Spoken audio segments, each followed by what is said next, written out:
கம்பளம்.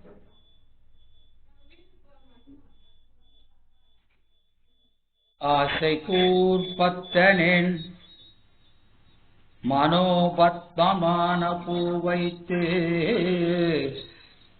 நடுவே அன்பான நூலிட்டு நாவிலே சித்திரமாகவே கட்டி ஒரு ஞானவாசம் வீசி பிரகாசியா நிற்ப மாசில் ஓர் புத்தி அழிவாட மாத்ருகா புஷ்பமாலை கோலப்பிரவாட பாதத்தில் அணிவேனோ மூசு கானத்து மீது வாழ் முத்த மூரல் வேடிச்சி தனபார மூழ்கு நீப பிரதாப மாற மார்ப அத்தமூரி வேடத்தின் மயில் வாழ்வே வீசும் மீன பயோதி வாய்விட்டு வேக வேதித்து வருமாசூர் வீடமோதி பராரை நாகத்து வீரவேல் தொட்ட பெருமாளே.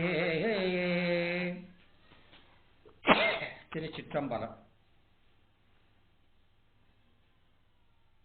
இது அருணகிரி பெருமானுடையது. ஆசைக்கூர் பத்தனின்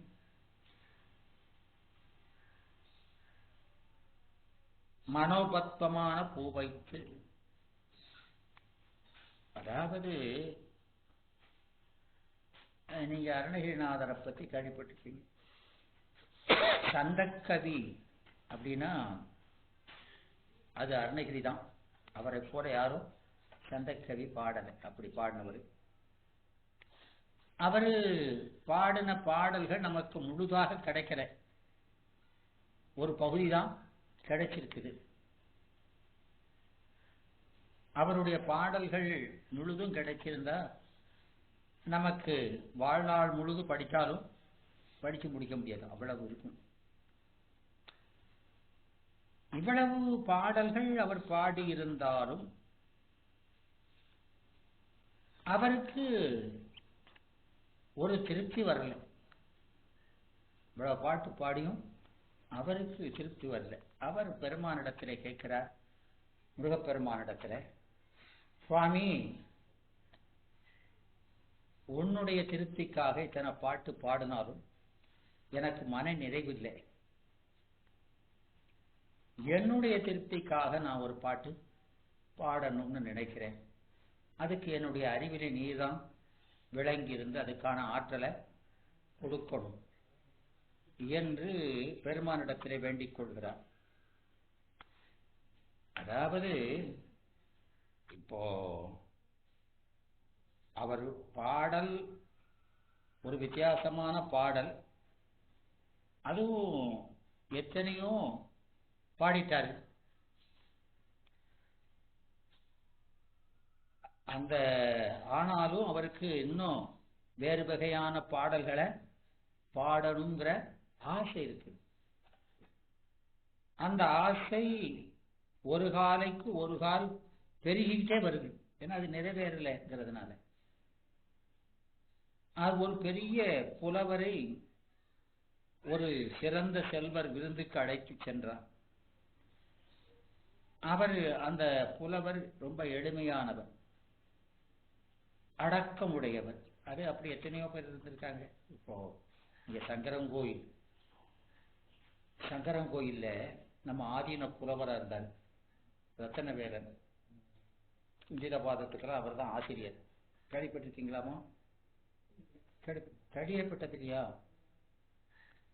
அவரு ஸ்கூல் ஆசிரியரை வேலை பார்த்தவர். அவரு ஈஸ்வரமூர்த்தி பிள்ளையுடைய நேரடி மாணாக்கர். அந்த ஈஸ்வரமூர்த்தி பிள்ளை அவரு ஆதீன வித்வான்.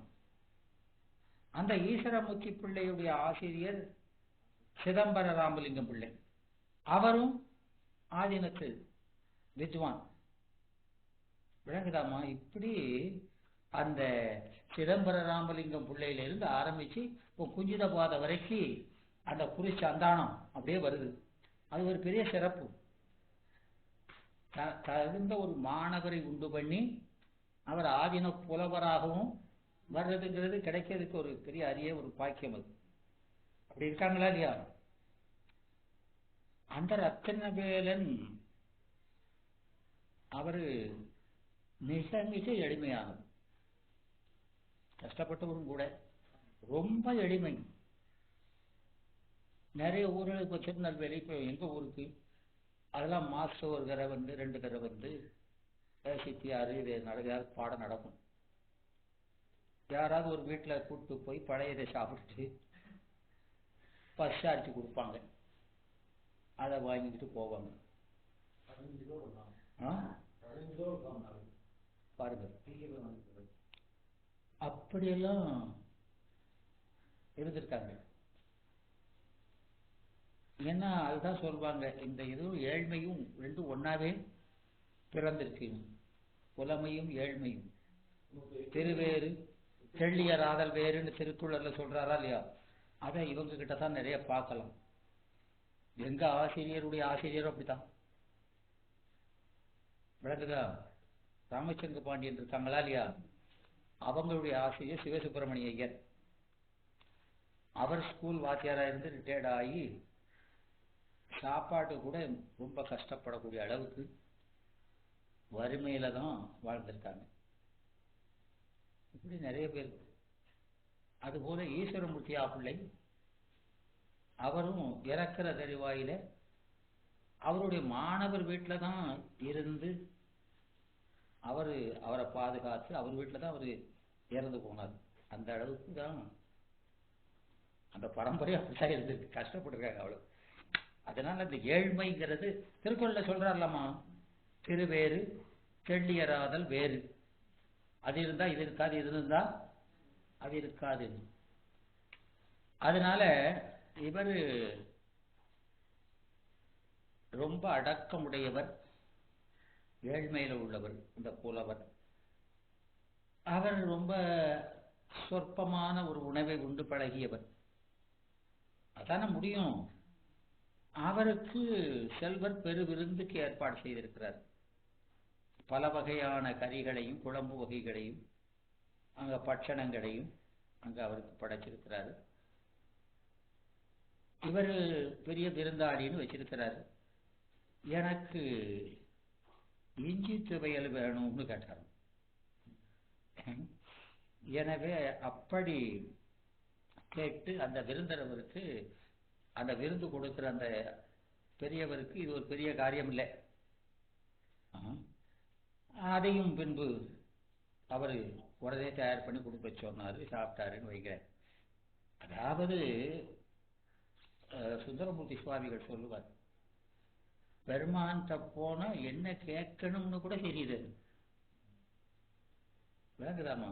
இவர பெரிய செல்வத்திட்ட ஒரு இஞ்சி துவையல் தான் கேட்கிறாரு. அவருடைய தகுதிக்கு அதெல்லாம் பெருமான்கிட்ட போய் என்ன கேட்கிறது, எனக்கு இதத்தா. அவன் மகா பெரியவன், அவற்றை கேட்கறது ரொம்ப பெரிய, பெருமானுடைய திருவடியெல்லாம் கேட்கணும், அடைய முடியாத பெரிய காரியத்தெல்லாமா கேட்கணும். அது பெரிய செல்வந்தர் முன்னால போய் ஒரு பிடி அரிசி தாங்கன்னு கேட்கிற மாதிரி பெருமான்கிட்ட போய் இந்த சிற்றின்ப விஷயங்களை போய் கேட்கிறது. விளங்குதாமா? அவன்கிட்ட கேட்கறது பெரியது. அது போல இவரு இவ்வளவு பெரியவர் பெருமான், அந்த முருகப்பெருமான்கிட்ட போய் என்ன கேட்கிறாரு, திருவடியை கேட்கலாம், எதையோ கேட்கலாம். இவர் எனக்கு இப்படி பாட்டு படிச்சு அதுதான் ஆசைங்கிறாரு. அவ்வளவு பெரிய முன்னால ஏன் அப்படின்னா அந்த பாடலை, அவர் பாடுற அந்த பாடலை முக்தி இன்பத்துக்கு மேலாக நேசிக்கிறார். அத மாதிரி அவருக்கு ஒரு இன்பம் இல்லை. பாடுறத மாதிரி அவருக்கு ஒரு இன்பம், பெருமானை புகழ்ந்து பாடுவதே அவருக்கு ஆனந்தமா உணர்கிறார். அதனால பெருமாட்டை இந்த மாதிரி பாடுறதுக்கு எனக்கு ஆற்றலை கொடுங்கோ அப்படின்னு கேட்கிறார். அதனால இந்த என்னுடைய விருப்பத்திற்கு சில பாடல்கள் பாட வேண்டும். உன் விருப்பத்துக்கு இவ்வளவு பாட்டு பாடியாச்சு, என்னுடைய விருப்பத்துக்கு பாடணும் அப்படின்னு கேட்கிறாரு. அப்போ முருகன் உன்னுடைய விருப்பப்படியே நீ சொன்ன அடையாளங்களை வைத்து நான் பல பாடல்களை பெருமான் சொன்ன மாதிரி பாடிட்டேன். அப்படி பாடியும் என் மனம் இன்னும் நிறைவு பெறல. அதனால என்னுடைய நான் கிணவெடுத்து இருக்கிறது. பல வகையா அவனுக்கு இந்த விருந்து படைக்கிறதா, அந்த பாடல்களை பாடுறது அவருக்கு பெருமானுக்கு விருந்து படைக்கிற மாதிரி நினைக்கிறார். எப்படி அந்த இளையான்குடி மாற நாயனார் அவரு அந்த வீட்டு கொல்லப்புறத்துல இருந்த அந்த குழியில இருந்த கீரையை பறிச்சு கொண்டு வந்து மனைவி அதையே பல விதமா செய்யறாங்க. அவங்க அந்த ஒரு கீரையை பல விதமாக செய்து அந்த அடியாருக்கு படைக்கணும்னு செய்யறாங்க. அதுபோல இவர் பலவிதமா பெருமான பாடி அவனுக்கு விருந்து படைக்கணும் என்று அவர் எண்ணுகிறார். அதனால அந்த ஆசை மிகுதினால பாடுறார். ஆசை கூர் பக்தனி. ஆசை கூர்னது சால கூர் தவன் அணி எல்லாம் மிகுதி குறிக்க சொல்கள். கூறுங்கிறது மிகுதி. ஆசை கூர் பக்தனேன் என்று இந்த பாடலை ஆரம்பிக்கிறார். ஆசைப்பட்டேன் கண்டாய் அம்மானே. யார் சொல்லியிருக்கிறா? மணிவாசகர் சொல்றாரா இல்லையா? அந்த அருளை பெற வேண்டும் என்ற ஆசையும், அவனை நினைத்திருக்க வேண்டும் என்ற ஆசையும், அவனுடைய திருவருள் மயமாய் ஆக வேண்டும் என்ற ஆசைகள், பெரிய ஆசைகள்லாம் இருக்குது. அந்த ஆசைகள் அல்ல. இங்க பக்தியினுடைய வேறுபாடுகள், வேறுபட்ட நிலைகள். அவ்வாறு முருகப்பெருமானை பாட வேண்டும் என்ற ஆசையும் விசித்திரமான ஒரு பக்தி நிலையில ஏற்பட்ட ஒரு ஆசைதான். எனவே இந்த அருணகிரியார் அவர் இந்த பெருமானை ஆசையூர் பக்தனே மனோபத்பமானே அந்த பாட்டை ஆரம்பிக்கிறார். அப்போ இந்த பெருமான் அந்த பெருமானுடைய திருவடியை பார்க்கிறார். முருகப்பெருமானுடைய திருவடியை பார்க்கிறார். அது செக்க செவேல்னு இருக்குது. திருவடி எப்படி இருக்குதுமா? செக்க செவேல்னு இருக்கு. அது பவளம் போல சரிதான் அவருக்கு. அதனால அவருடைய அடியை சேவடின்னு சொல்றோமா இல்லையா? சேவடின்னு என்னது? சேவடிங்கிறது பண்பு தொகை. பண்பு தொகை தானே? ஆமா. அது நம்மை செம்மைப்படுத்துகிற அடி, செவ்விய அடி, சேவடி. அந்த சேவடி முருகன் சிவந்த திருமேனி உடையவன். ஏன்னா அவன் நெருப்பிலே பூத்தவன். பெருமானுடைய நெற்றிக்கண்ணில இருந்து வந்தவர்ல. அதனால அது நம்ம காரைக்கால் அம்மையார் பாடுவாங்களா இல்லையா? காரைக்கால் அம்மையார் பாடுறாங்க. பெருமான் கையில அனலேந்தி ஆடுகிறார்களாமா. அனலேந்தி ஆடுறாரு. அந்த அனல் எது? நெருப்பு தான். அனல்னு சொன்னா அது எதுன்னு கேட்டா நெருப்பம். அனல்ங்கிறது எதை குறிக்குது? அந்த பெருமான் கையில அந்த தீ ஏந்திருக்காரா இல்லையா? அது எதை குறிக்குது? காமெடி சொல்லுங்க. வல்வினையை சுட்டு. அப்போ அது வினையை இருக்கிறார். தீக்கை வினையை சுடுறதுன்னு அது என்னதுமா? தீக்கைய சிம்பாலிக்கா அப்படி காட்டுறாரு. அந்த அனலேந்தி காட்டுறது எது? அவன் தீப்பவன். விளங்குதாமா?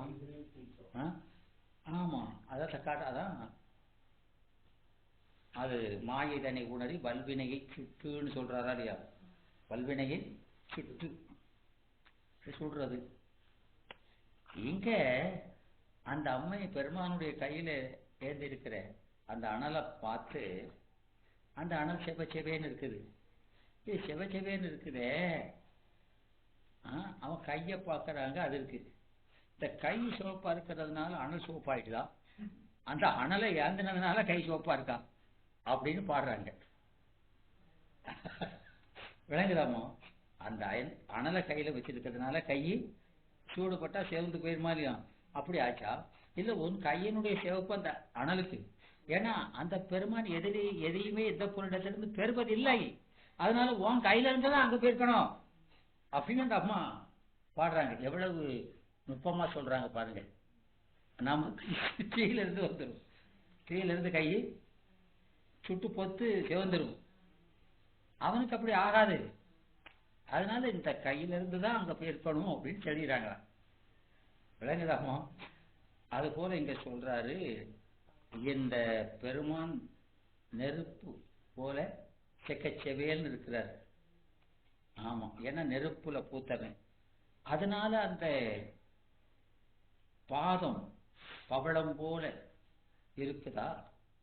இல்ல, அந்த பாதம் அவன் எல்லாருடைய துன்பங்களையும் நீக்கி அறிவை செம்மைப்படுத்துறதுனால வந்ததா? இல்ல அது இயல்புல உள்ளதா? அப்படிங்கிற மாதிரி கேட்கிறார். விளங்குதாமா? எனவே அந்த செய்யன் பெருமானை செய்யன் அப்படிங்கிறோம். செய்யன்னா என்னது? சிவந்த ஆடையன் என்று திருமுருகாட்டுப்படுது. செய்யன் சிவந்த ஆடையன் முருகனை திருமுருகாற்றுப்படு.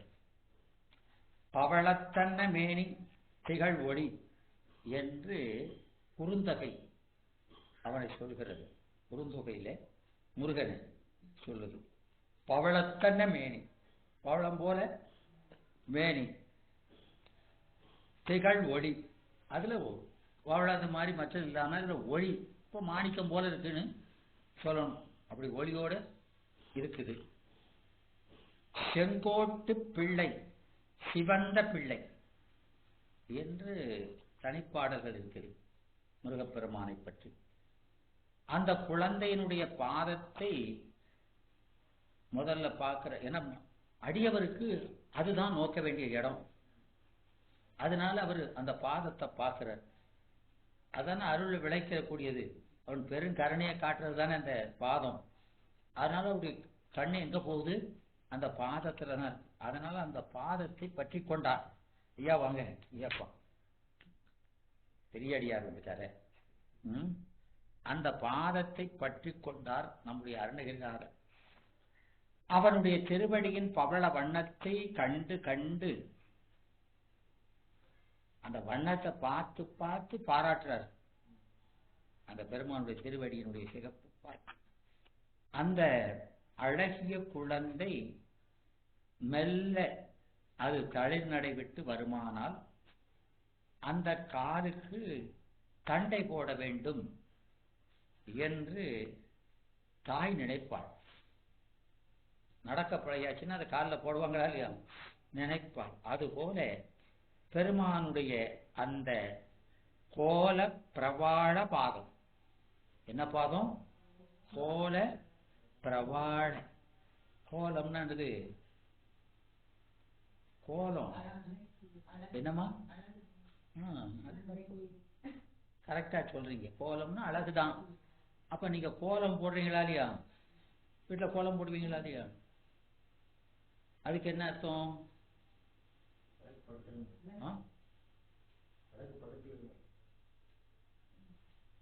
கோலம்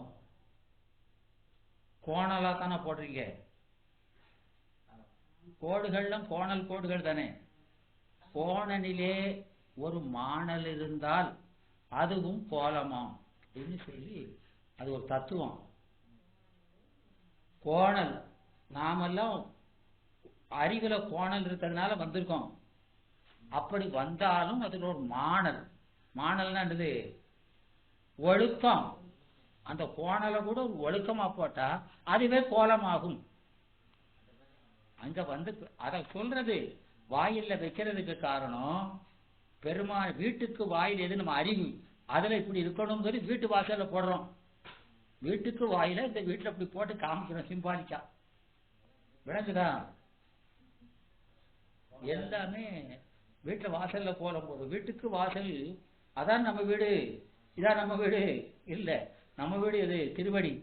அதுக்கு போனோம்னா என்ன செய்யணும்? நம்ம அறிவு கோலமாகணும். இப்ப மாணல் இருக்கு, கோணல் இருக்கு, அந்த கோணல்ல ஒரு மாணல் வேணும். மாணல் இருந்தா அது கோலமாயிரும் என்று ஒரு தத்துவத்தை சொல்லக்கூடியது ஒழுங்கு. எனவே இந்த கோல பிரபாள, பிரபாளம்ங்கிறது பவளம், பவளம் அந்த பவளம் போல இருக்கு. அந்த பாதத்தை தரிசித்தவுடன் அருணகிரிநாதருக்கு ஒரு ஆசை எடுகிறது. அந்த அழகான பவள வண்ண திருவடிக்கு அந்த பாதத்துல ஒரு மாலையையும் சாத்தணும். ஏன்னா பெருமானுக்கு, நடராஜ பெருமானுக்கு எத்தனை மாலை போட்டாலும் அந்த தூக்கிய திருவடிக்கு ஒரு மாலை போடுவாங்க. எதுக்கு? அதை நம்ம தூக்குது அப்படிங்கிறதுக்காக. எதுல இருந்து தூக்குது? துன்பக்கடலிலிருந்து தூக்கி எங்க கொண்டு போடுது? இன்பக்கடல்ல கொண்டு போடுது.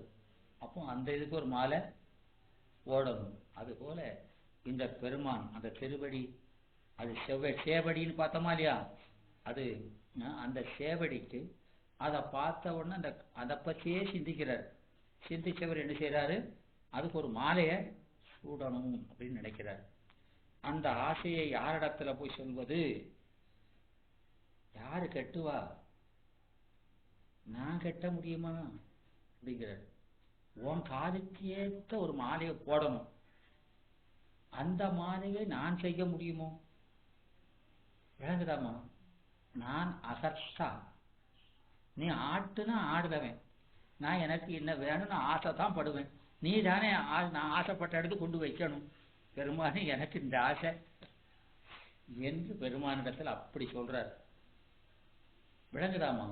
ஒரு குருடன் ஒரு இடத்துக்கு போனோம்னா இங்க போனோம்னு சொல்லுவான். அதை நல்ல கண்ணு இருக்கவன் தானே கொண்டு போய் விடணும்.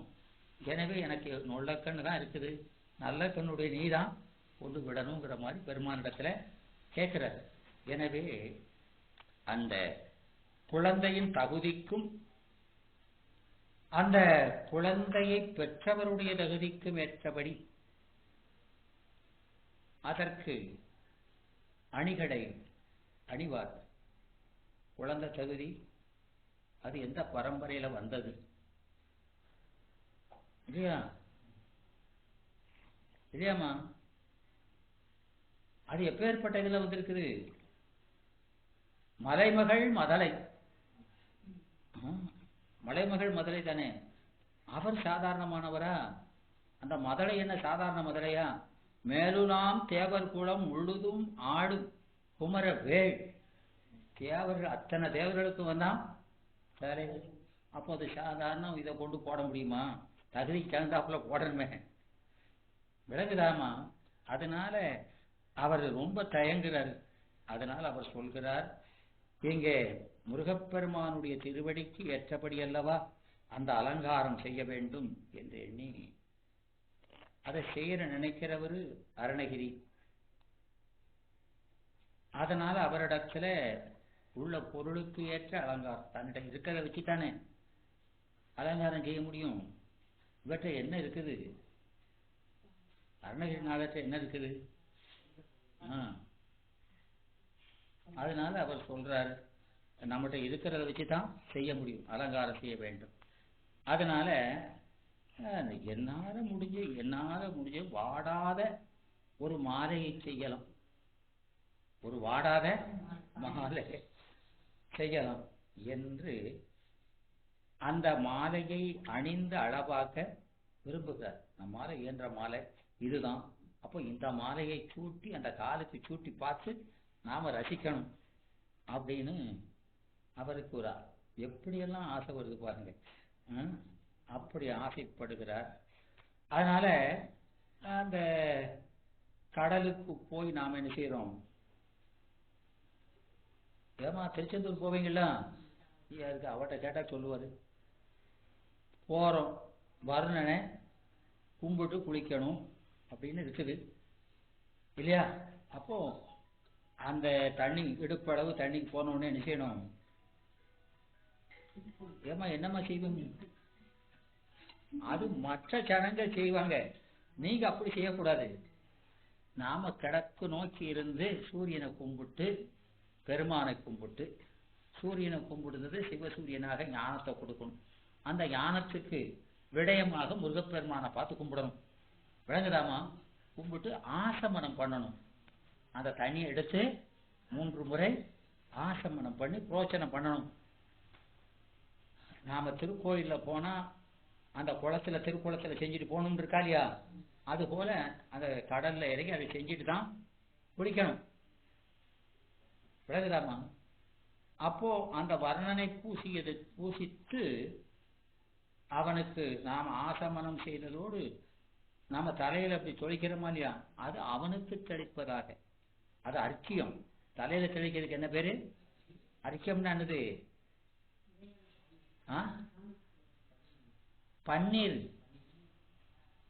பன்னீர். அப்போ பன்னீர் அவளுக்கு தெளிக்கிறோம்.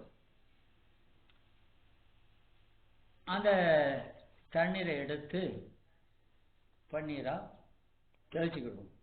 அப்போ வர்ணனுக்கு அர்க்கியம் தெளிக்கிறோம். அவன் தண்ணியை எடுத்து அவனுக்கு தெளிக்கிறோம்.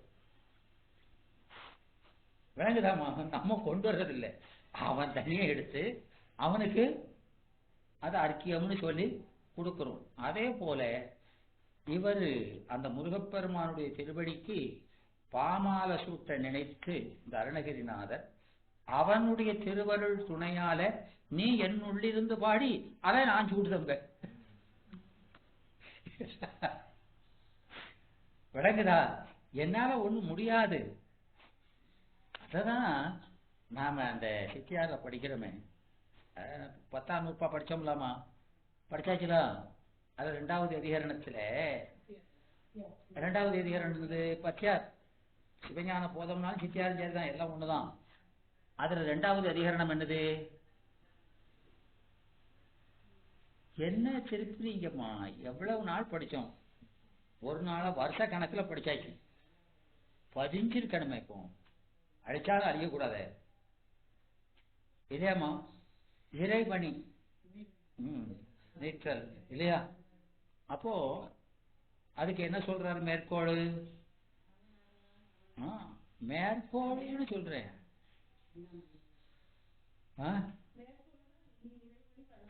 ஆமா, இனி இறைபணி வலுவாது நிற்க என்றது அது மேற்கோள். அதுக்கு ஏது? அவன் அருளால் அல்லது ஒன்றையும் செய்யானாகவே அஞ்ஞான கர்மம் பிரவேசியா, ஆகலாம் இறைபடி வடிவாக நிற்க என்றது அப்படின்னு சொல்றாரா இல்லையா? அப்ப இறைவனி வலுவாது நிற்கிறதுன்னா என்னதுயா? சொல்றது வழிபடி வலுவாது நிக்கணும். சரி, நிக்க என்ன செய்யணும்? எப்படி நிக்கணும்? வழிவாது நிக்கிறதுன்னா இப்போ நமக்கு ஒரு ஆற்றங்கரையில மற்ற இடத்துல போறோம், உங்க வழிக்கு வழுகாம இருந்துக்கணும்னு நாம் அதுக்கு தகுந்த பாது கம்பையோ இதையும் வச்சுக்கிடுறோம். இல்லை அந்த இடத்துக்கு போகாம நின்றுக்கிடுறோம், ஏதோ ஒன்று செய்யறோம். இது என்னது வழுக்கிறது? இறைவனின்னா என்னது? அத வழுக்கிறதுனா என்னது? ஒரு காரியம் தெரியலையே. அங்க இறைவனி வலுவாது நிற்கிறாரு. அப்ப இறைவனினா என்னது? அதுல வலுவுறதுன்னா என்னது அப்படின்னு கேட்கிறாரு. அவன் அருளால் அல்லது ஒன்றையும் செய்யாம இருப்பதுதான் இறைவனின்னு அதுக்கு ஏது கொடுத்திருக்கிறார். என்ன அப்படி செஞ்சா அதுல உங்களுக்கு அஞ்ஞான கர்மம் பிரவேசியாது அப்படின்னு சொல்றாரு. ஏது இல்லையாமா? அப்போ அதுல இருந்து என்ன தெரியுது உங்களுக்கு? ஒன்னும் தெரியல ஏமா? அந்த இறை எல்லாமே இறை பணிதான். அவன் இப்ப நாம செய்யறத நாம செய்யல, அவன் செய்விக்கிறான். அந்த உணர்வு இருக்கணும். அது வழுகிறதுங்கிறது வினை வழி. வினை வழி வந்தா அந்த நிலையில நிக்க முடியாது. வினை வந்து தாக்கும் போது அந்த நிலையில நிக்க முடியாது. அப்போ அந்த வினை தாக்காதவாறு அதுக்கு வேண்டிய பிராயச்சித்தம் செய்யணும். அது அவன் அருளால் அல்லது ஒன்றையும் செய்ய. அஞ்ஞான கர்மம் உன்னை வழுக்கை செய்யாது. அது வழுகுனா நீ அவனை சிக்கனு பிடிச்சிட்டு இருக்க ஏகனாகி நிற்க முடியாது. ஆணவ மர வாசனை உன்னை விட்டு போகாதுன்னு ஒண்ணுக்கு காரண காரியமா சொல்லிக்கிட்டு போறாரு. விளங்குதாமா? அப்போ அந்த இறைவனி என்ன அப்படின்னு நாம சொல்லிருக்க வார்த்தைக்கு என்னன்னு நமக்கு பொருள் புரியல. அதுக்கு சிவஞான முனிவர் சொல்றாரு, இப்படி ரொம்ப மெய்கண்டார சொன்னதை பார்த்து மலையாதீங்க என்னன்னு. அவர் மாணவர் சொல்லியிருக்காரு, இது எங்க குருநாதன் மெய்கண்டார் இப்படி சொன்னதுக்கு என்ன அர்த்தம்னு அவர்கிட்ட நேரடி மாணாக்கர் இருக்காரா இல்லையா, அவர் சொல்லியிருக்காரு. அவர் என்ன சொல்றான்னு பாருங்க. அப்படி காட்டுறாரு. அப்போ அங்க அருள்நந்தி என்ன சொல்றாருன்னா, சலமிலனாய் ஞானத்தால் தன்னை அடைந்தார்தமை தானாக்கி தலைவன்.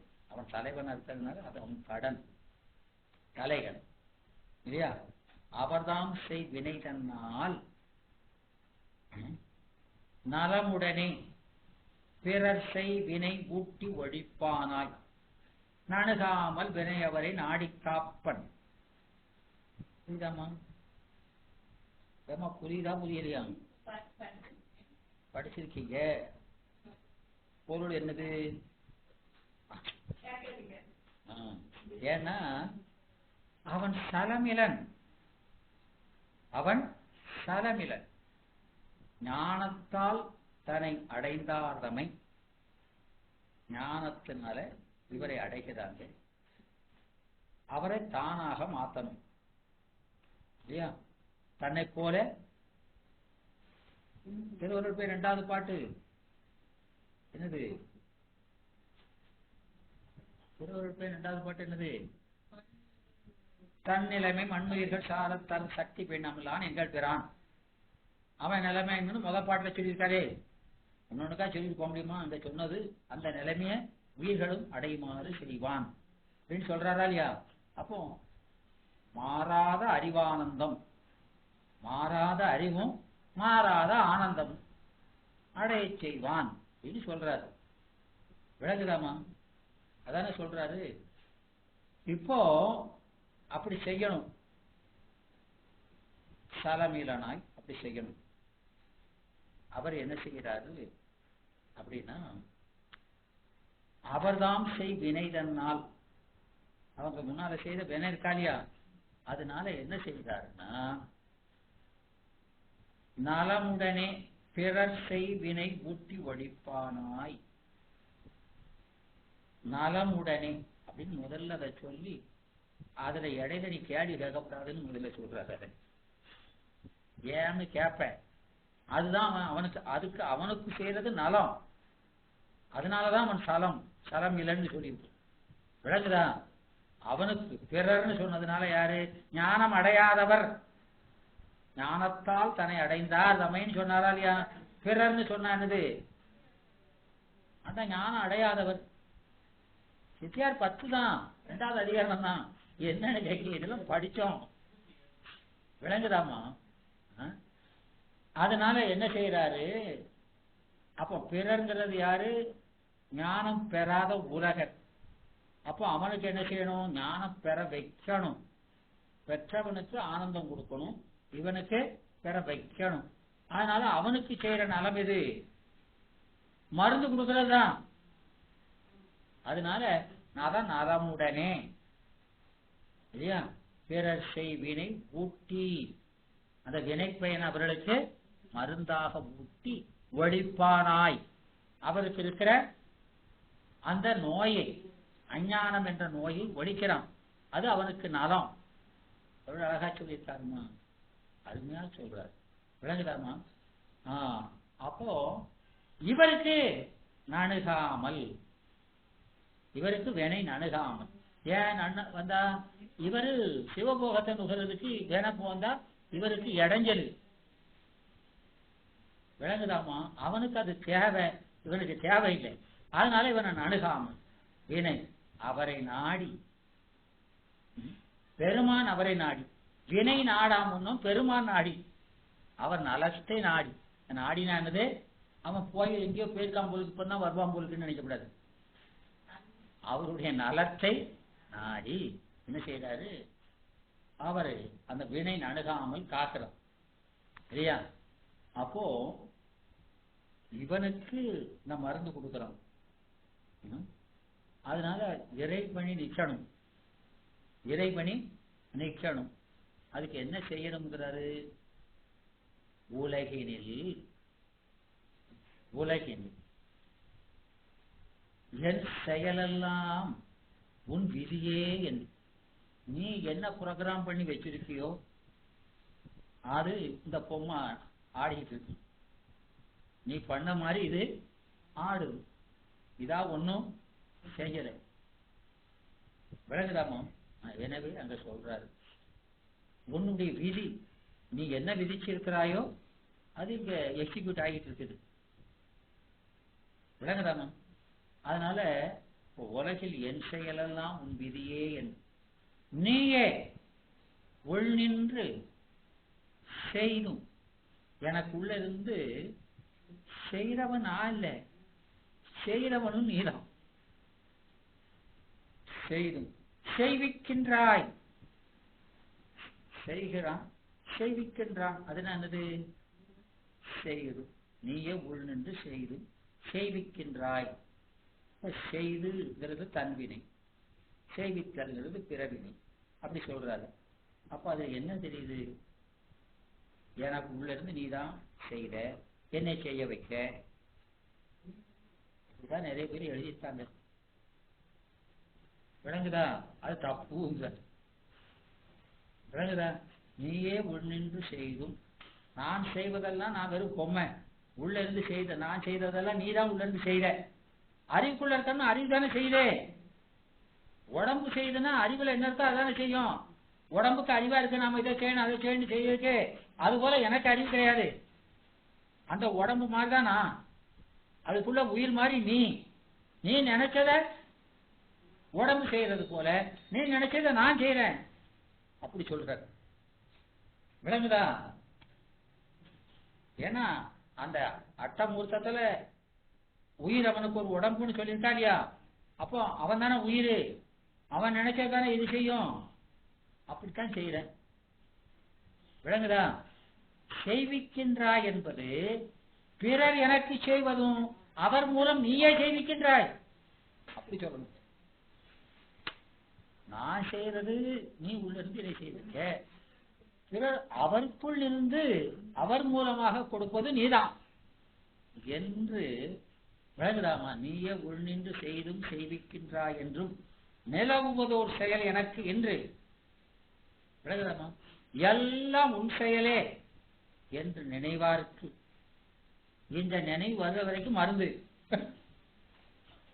வினைகள் எல்லாம் நீங்கும். என்ன அருமையா இது! இப்படி இந்த உணர்வு வருதாதான் இதுதான் அருள்படி நிக்கிறது. அங்க சொன்னது இதுதான் அப்படிங்கிறார். அவன் அருளால் அல்லது ஒன்றையும் செய்யான்னார, இப்படி இந்த நினைப்பு வந்தாதான் அவன் அருள்படி நிக்கிறான்னு அர்த்தம். புரியுதாமா? நல்லா சொல்றதா இல்லையா? சூப்பரா சொல்றாரு. அதனால இங்க அந்த பெருமான் அவனிடத்திலே யாசித்து அந்த பொருளை உன் கையில், அதப்போ அவங்கிட்டே வாங்கி அவனே கொடுக்கிறது. உன் கையில் பிள்ளை உனக்கே அடைக்கலம் என்று அந்த பாட்டு இருக்கலாமா? அது என்னது? உன் கையில் பிள்ளை உனக்கே அடைக்கலம் என்று. அப்படின்னா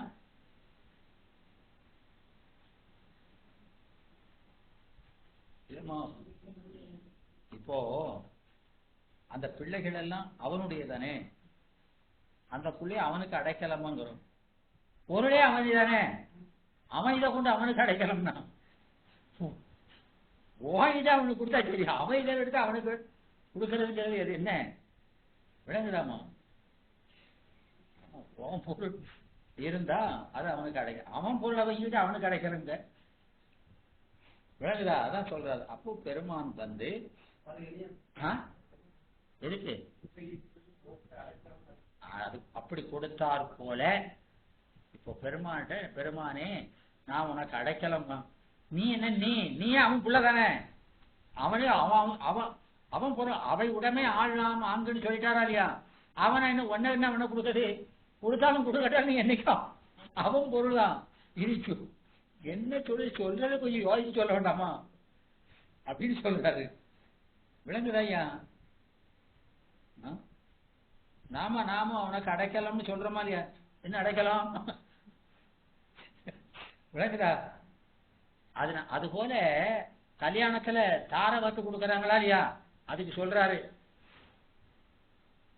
அந்த பெண்ணை கணவனுக்கு தார வாத்து கொடுக்கறாங்களா இல்லையா? அதனால இங்க அவனிடத்துல யாசித்து அவனுக்கே அதை அணிவிக்க விரும்புகிறார். பொருளை வாங்கி அவனுக்கே சாத்த நினைக்கிறார்.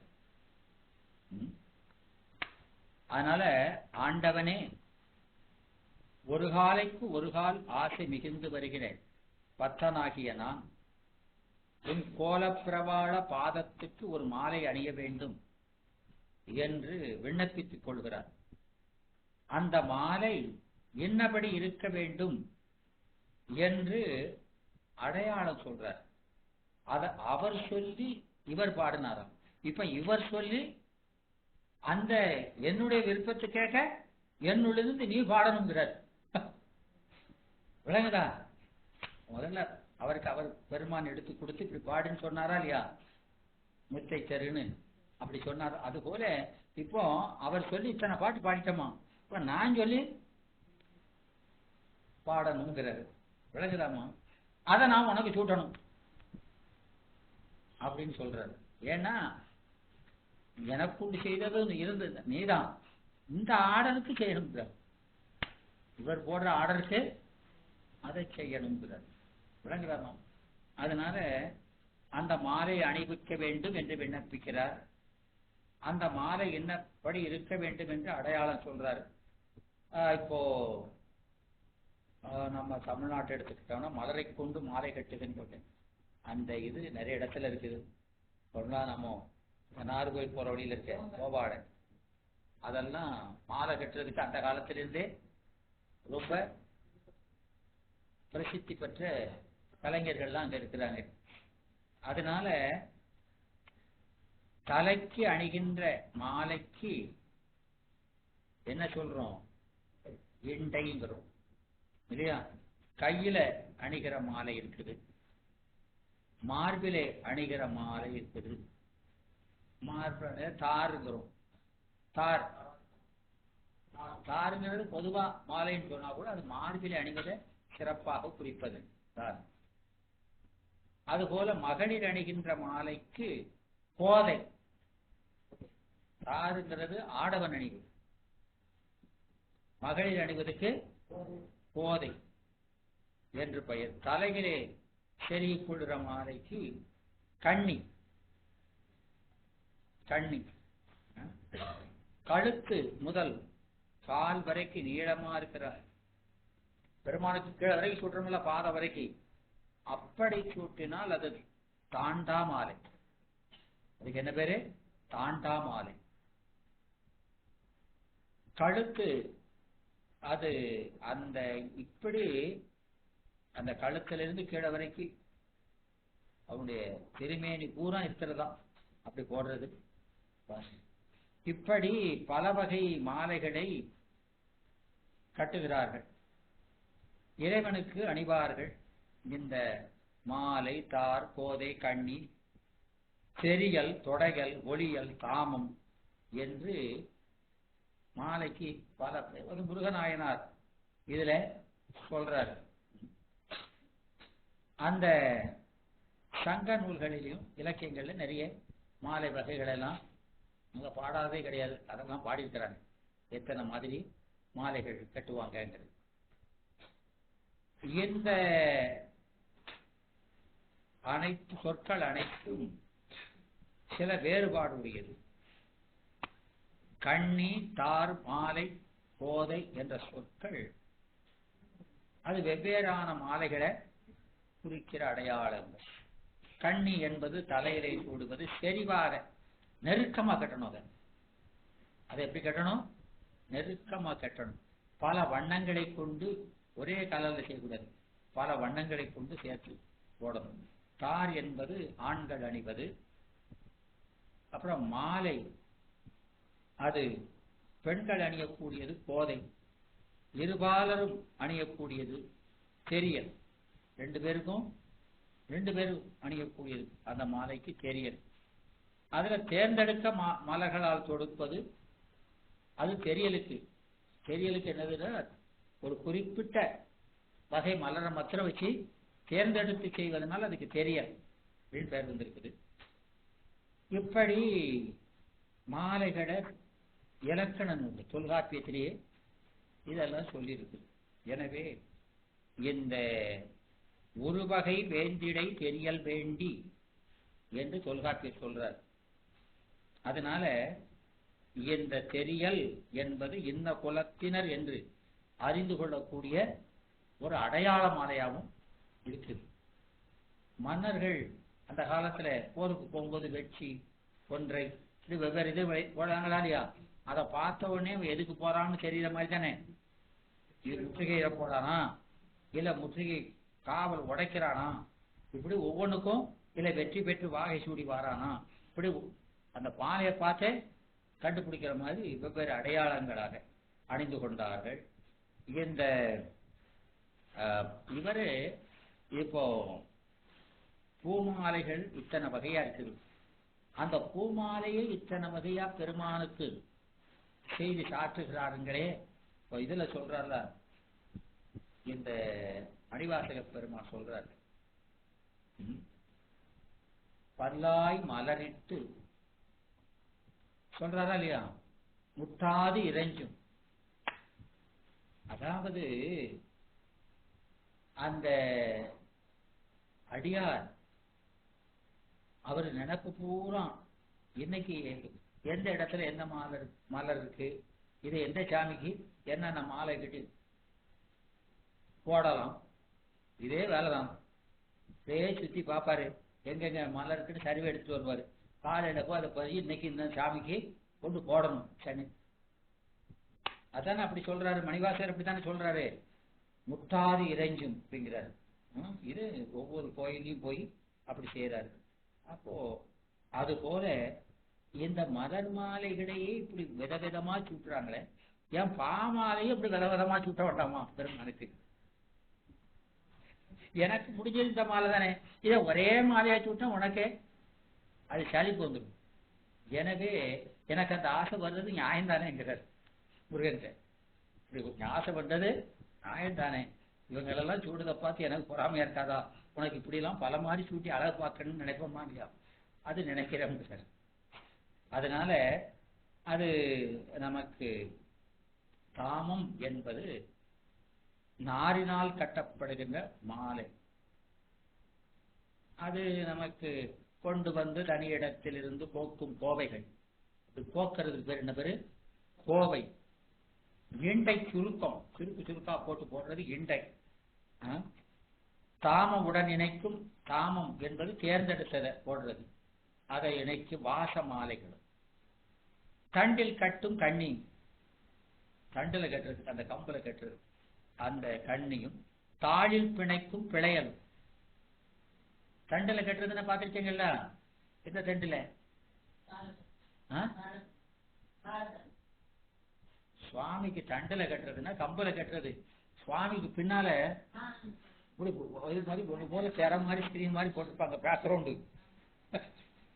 அது விளங்குதாமா? அப்படி கட்டுறது. தானில் பிணைக்கும் பிணையல், இப்படி பிணைக்கிறது, காலில் பாட்டி கட்டுறது விளங்குது, அது பேரு பிணையல். பிணைக்கிறதுனால பிணையலும். நுண்தாதி இறைக்கும் தொடையல். தொடைங்கிறது நல்ல மகரந்தமுடைய பூக்களை சேர்த்து தொடுத்து வைக்கிறதுனால தொடையல். தொடுத்து வைக்கிறதுனால தொடையலும் சமைத்து அந்த நுடங்கு மார்பன் நூல் மார்பருக்கு அந்த மார்புல இதெல்லாம் சாத்துறாருங்கிறாரு விளங்குறாம முருகநாயனார்கள். அதனால கோக்கிறதுனால அது கோவை. சுருட்டி கட்டுவதனால அதுக்கு இண்டை, சுருட்டி சுருட்டி கட்டுறதுனால. இணைத்து கட்டுவதனால மாலை. இரண்டு பக்கமும் பிணைகள் சொல்ற மாதிரி. தண்டிலை கட்டுவதால் அது கண்ணி. பின்னி பின்னி கட்டுவது பிணையலம். மாலைகளை பின்னி கட்டுவது பிணையல். தொகுத்து கட்டுவது தொடையல். பலரை சேர்த்து தொகுத்து கட்டினா அது பேரு தொடையல் என்று. இப்படி பல மாலைகள் இருக்கு. பாக்களையும் இப்படி பலவிதமான பாக்களை உனக்கு பாடணும் தொகுப்படுங்கிறார். எனவே அந்த முருகப்பெருமானுடைய திருவாடியில அந்த திருத்தாள்ல இப்படிப்பட்ட மாலைகளை நான் விதவிதமான பாமாலைகளை நான் அணிய வேண்டும் என்று அந்த அந்த மார்பிலை அணி மாலையாகி அந்த தார்ல மார்பில் அணிகிற தாருங்கல்ல, அதுல நடுவில் ஒரு குஞ்சை இருக்கணும். குஞ்சம் இருக்கும்ல, அதுலதான் குஞ்சம் வைப்பாங்க. அது போல அந்த ருத்ராட்ச மாலை அதுல நாயகமணிங்கிறது பின்னால வைக்கிறோம், அதை தொங்குறது இல்லை இல்லையா. கௌரி சங்கர்னா தொங்க விடுறோம். கௌரி சங்கரை பின்னால வைக்கிறது இல்லை. கைது சங்கர ருத்ராட்சங்களை கௌரி சங்கரை முன்னால வைக்கிறோம். நாயகமணினா பின்னால வைக்கணும். ஆமா, அதான் அதான் மேருங்கிறது நம்முடைய முகுளம். இது இந்த நாயகமணிக்கு மேருவை மேரில் சேர்க்க அப்படிங்கிறது விதி. ஆனா கௌரி சங்கர்னா கீழே வச்சுக்கணும். அப்படி அந்த மாலையில நாம உத்திராட்சத்துல கூட வைக்கிறோம். அதனால இறைவன் அணிய பாமாலை அணிய விரும்புறாரா இல்லையா, அந்த பாமாலையில இப்படி ஒரு குஞ்சலும் வைக்கணும்ன்றாரு. விளங்குதா? இதெல்லாம் வைக்கிறோம், அது குஞ்ச வைக்கணும். அந்த அழகான தாமரை பூவை அதுல குஞ்சமா வைத்து கட்ட வேண்டும் என்று விரும்புகிறார். அந்த பூமாலைக்கு பொய்கையிலே மலர்கின்ற தாமரை குஞ்சமாக இருக்கலாம். பாமாலைக்கு எந்த குஞ்சத்தை வைக்கிறது அப்படின்னா அதுக்கு சொல்றாரு, என்னுடைய நெஞ்சமாகிய குஞ்சத்தை அதுல கட்டணும் அப்படிங்கிறது. என் நெஞ்சமாகிய குஞ்சத்தை அதுல கட்டணும். அந்த பாமாலையில கட்ட விரும்புகிறேன். அந்த பாமாலையில என் நெஞ்சமே அந்த முன்னால தொங்கி கிடக்கணுங்கிறார். விளங்குதாமா? அதனால ஆசைபூர் பக்கரேன் மனோ பத்மமான பூ நடுவே வைத்து, அந்த பூக்கு நடுவுல மனதை வைத்து நான் பாடுகிற அந்த பாமாலை நடுவிலே மனமாகிய தாமரையை அதுல வைத்து, மனம்ங்கிறது அறிவு கட்ட வேண்டும். அப்போ அந்த பாமாலை அந்த நாவின் ஆற்றலாலே பாடலாம். நாவன்மைதானே பாட்டுலாம். இவரு பிறர் எல்லாரும் பார்த்து வியக்கணும்னு ரொம்ப சித்திர கவி அந்த கவின்னு சம்ஸ்காரமா பாடுறாங்களா இல்லையா, உலகரை பாடுவாங்களா இல்லையா. ஆனா இங்க முருகரை பாடுகிற பாட்டுல அப்படி என்னுடைய வித்வத்துவம் தெரியக்கூடாது, அது தேவையில்லைங்க. என்னுடைய வித்வத்துவம் தெரிஞ்ச மாதிரி அது இருக்கக்கூடாது. அது இருந்தா எனக்கு தலக்கணம் வந்துடும். அது இருக்கும். நானே இது போகணும்னு செஞ்சுட்டு இருக்கோம், அது அங்க வரக்கூடாது. அப்ப என்ன இருக்கணும் அப்படின்னு கேட்கிறாரு. அப்ப சொல்றாரு, அதுல புலமை நயம் இருந்தால் போதாது. அதுல என்ன வரணும் அப்படின்னா, அதுல மனதுல பக்தி, அதுல என்ன இருக்கணும்? பக்தி அது இருக்கணும். அந்த பக்தியில் விளைந்த பாமாலையா அது இருக்கணும். புலமையில விளைந்ததற்குடையது பக்தி. அதுல படிக்கிறவங்களுக்கும் கேட்கிறவங்களுக்கும் பக்தி நனி சொட்ட சொட்ட அது அமைஞ்சிருக்கணும். அப்படி பாட்டு இருக்கணும். எனவே எந்த செயலும் மனதோடு ஒட்டி வராட்டா அது மனமுகத்து செஞ்சாதானே நல்லா இருக்கும். இல்லைன்னா அதுல ஒரு மெய்மை இருக்காது, போலித்தனம் தான் அதுல இருக்கும். அதனால சொல்றாரு, இறைவன் திருவடியை உள்ளத்திலே வைத்து அதனால உண்டாகிற உணர்ச்சியை கொண்டு, திருவடி என் உள்ளத்துல இருந்து உணர்ச்சியை எழுப்பணும். அந்த உணர்ச்சியில நான் பாடணும். அதுல அந்த பக்தி மனம் அதுல இருக்கணும் அப்படிங்கிறார். வேற வித்வத்துவம் தேவையில்லை, பக்தி மனம் சொற்கள்ல பூரா அப்படி இருக்கணும் அப்படின்னு சொல்றாரு. அப்படி பாடணும் அப்படின்னு சொல்றாரு. பக்தி பொதிந்த சொற்களா இருக்கணும். அது காரைக்கால் அம்மை சொல்லுவார்,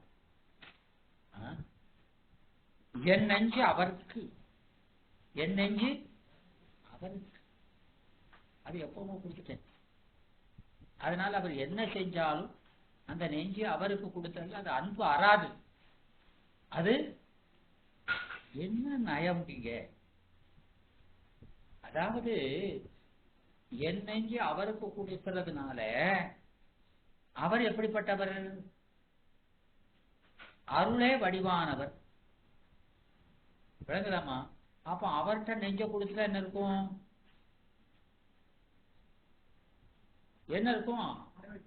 அருள் தான் இருக்கும். பெருமானிடத்துல அப்படித்தானே அன்பு தான் இருக்கும். மாறாத அன்பா இருக்குமா இல்லையா? அப்போ நெஞ்சு என்கிட்ட இருந்தா அப்பப்போ ஏதாவது மாறி தொலைஞ்சிரும். அதனால அவர்கிட்ட வச்சுட்டா மாறாத பக்தி இருக்கும். என்ன கற்பனை பண்ணது பாருங்க. விளங்குதாமா? அதனால அப்படி இதெல்லாம் அவங்கெல்லாம் அப்படி ஒரு அனுபவத்துல இருந்திருக்காங்க. இதெல்லாம் நமக்கு சொல்லிலாம் அப்படி வராது. இப்படி கேட்கறாங்கன்னா என்ன மாதிரி ஒரு நிலையில இருந்து பண்ணதம்மா. அதனால சொல்றாங்க, என் நெஞ்சு அவருக்கு என்றார் போல மின்னடும் செஞ்சடையான் மேவிய ஆரூரை நன்னடும் காதன்மையால் அந்த நாவலர் போன் ஊரன் சுந்தரமூர்த்தி சுவாமிகள் பன்னெடும் சொல்மலர் கொண்டு பாடினாரா இல்லையா? அவர் பாடினார். அதனால அந்த பாட்டுக்கள் பத்தும் வல்லார் பொன்னுடை விண்ணுலகம் நன்னுவர் புண்ணியரே. இந்த பாட்டை படிச்சா எங்க போவான்? ஆமா, பெருமாளுடைய திருவடி வீடுக்கு போயிருவாங்க புண்ணியம் செய்த. அப்படி இருக்கணும் ஒரு பாட்டு. நான் கேட்டவும் நான் போட்டாலும் கேட்டவும் போனியா, நான் போகவும் பெருசு இல்லை. இந்த பாட்டை கேட்டவன் என்ன செய்யணும்? திருவடி போய் சார்ந்திருக்கணும். அப்படி பாட்டா இருக்கணும். என்ன நாம என்ன கேட்போம், இவரு என்ன கேட்கிறாரு பாருங்க. அவங்களுக்கு அப்படி ஒரு இதை அவங்க உருக்கி இந்த திருவடியில கொண்டு சேர்க்கிற மாதிரி ஒரு பாட்டை பாடுற மாதிரி கொடுங்க. அப்படி கேட்கிறார். எனவே அந்த விரும்பிய சொல்மலர் கொண்டு இறைஞ்சி அந்த நாவுக்கரச நாயனார் சொல்றார், அப்படி விரும்பிய சொல் அந்த மலர்களை சேர்த்து பெருமான இறைஞ்சணும் என்று அந்த நாவுக்கரச நாயனார் சொல்வது போல அன்பு பொதிந்த உள்ளத்தோடு தாமரை மலர் போன்ற இறைவன் திருவடிகளை வணங்கி என்றும் உள்ளவனே, இயல்பாக மலம் நீங்கப்பட்டவனே, ஆசையே அற்றவனே என்று துதி செய்து அவர் கம்பர் பாடுறார் ராமாயணத்தில். ஆமா, கம்பர் பாடுறாரு இந்த பாட்டுல கம்பராமாயணத்துல பெருமாட்ட அப்படி வேணும் பாடுறாரு. அது போல இவர் மனோபத்வமான பூ நடுவே என்று பாடுறார். அப்ப பூவுல என்ன இருக்கணும்? என்னுடைய மனம்களுக்கு அறிவு, அறிவு தான் என்ன செய்யணும்? அந்த மாலை நடுவுல சொந்தணும் அப்படிங்கிற அது பக்தியில தூக்கிட்டு அடக்கணுங்க. அதனால எந்த சொற்களால் ஆகிய பாமாலையை அணிய வேண்டும் சொல்லென்று அவர் வெளிப்படையா சொல்லலை. ஆனாலும் பாமாலைங்கிறதுனால சொல் மாலை தானே, அது வெறும் சொல்லா இருக்கக்கூடாது. ஏன்னா நாம போன இதுல படிச்சோமா இல்லையா, அந்த சேக்கிழார் பெருமான் சொல்றாரு, அந்த நாணம் கூட்டிட்டு மலை, இந்த மலையில நல்ல காட்சி இருக்குது, குடுமி தேவர் உள்ளார், வாங்க போயிட்டு வருவோம், இந்த இது வேலை நடக்கட்டும், நம்ம அங்க போயிட்டு வருவோம் அப்படின்னா சொன்னானா இல்லையா? சொன்ன உடனே கிளம்பிட்டாரு. கிளம்புனாரு. அந்த மலையை எப்படி சொல்றாரு? அது மலைன்னு சொல்லல, அந்த மலையை என்ன சொல்றாரு?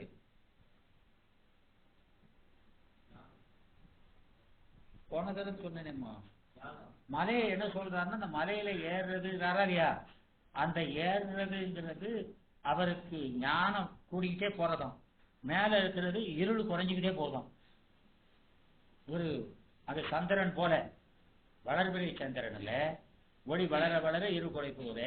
இவர் மேல ஏற இவருக்கு அறிவு வளர்ந்துக்கிட்டே போதும், அஞ்ஞானம் குறைஞ்சிக்கிட்டே போதும். அப்படி சொல்றாரு.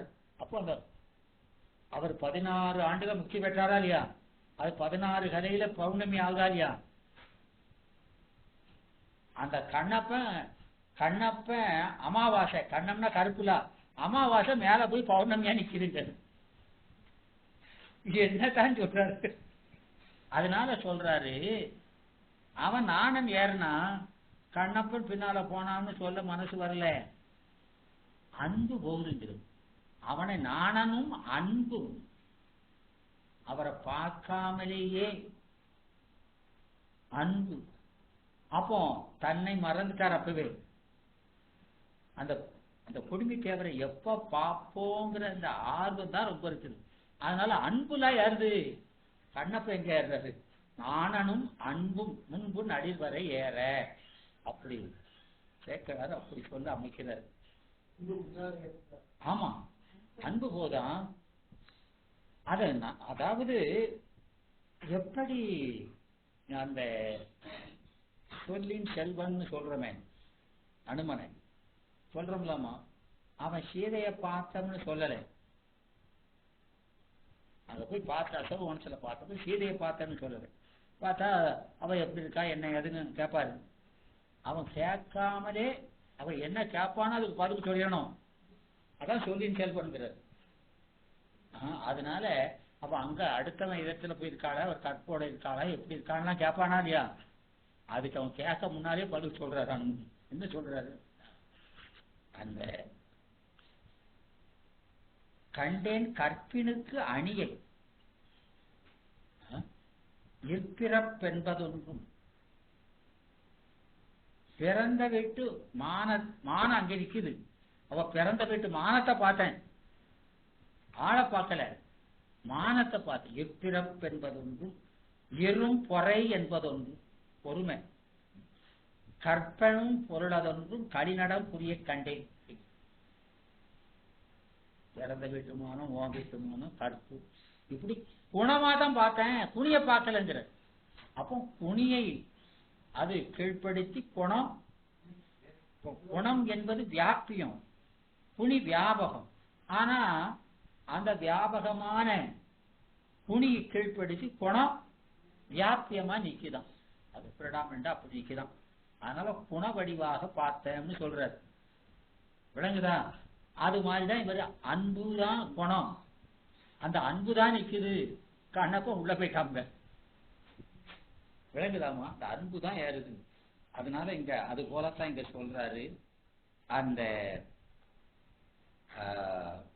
மாலையில அந்த சொற்கள், அது சொற்கள்ங்கிறது வெறும் சொல்லு இல்லை. சொல்லு சாதாரண சொன்னால செஞ்சொல் மாலைகள் புனைந்து எல்லாம் சொல்றமா இல்லையா? இது வெறும் சொல்லு இல்லை. அதெல்லாம் என்னது? பக்தியில பூத்த மலர்கள், பக்தியில பூத்த அந்த மலர்கள். அதனால அந்த மலர்களை எல்லாம் அதை ஒன்று சேர்த்து கட்டுவதற்கு நாரோ நூலோ வேண்டும். நன்மாலி அதை பிணைக்கிறதுக்கு அந்த அருணகிரிநாதர் அந்த பாமாலை கட்டுவதற்கு அதை கட்டுறதுக்கு ஒரு நூல் வேணும். அந்த நாறு, அந்த நாறு அவர் என்னத்தை சொல்றாருன்னா மனம், அந்த மனத்தை குஞ்சமாக வச்சு கட்டணும். அந்த நூலிலே சிறந்தது அது எது அப்படின்னா அன்பு. அன்பு நாரா, அஞ்செழுத்து மலரா. யார் கட்டினா? சங்கிலி நாச்சியார் கட்டினார். சங்கிலி நாச்சியார் இருக்காருலாமா, சாமிக்கு பூ கட்டுறாரா இல்லையா? அவர் எந்த அஞ்செழுத்து, வெளியில பூவும் நாருமா, உள்ள அஞ்செழுத்தும் அன்பையும் வச்சு கட்டிக்கிட்டு இருக்காராம். உள்ளையும் பூ மாலை, வெளி மாலை உள்ளையும் கட்டுறாரு, வெளியும் கட்டுறாராம். அப்படி சொல்றாரு. சேக்கலாறு தான் சொல்றாரு அப்படி.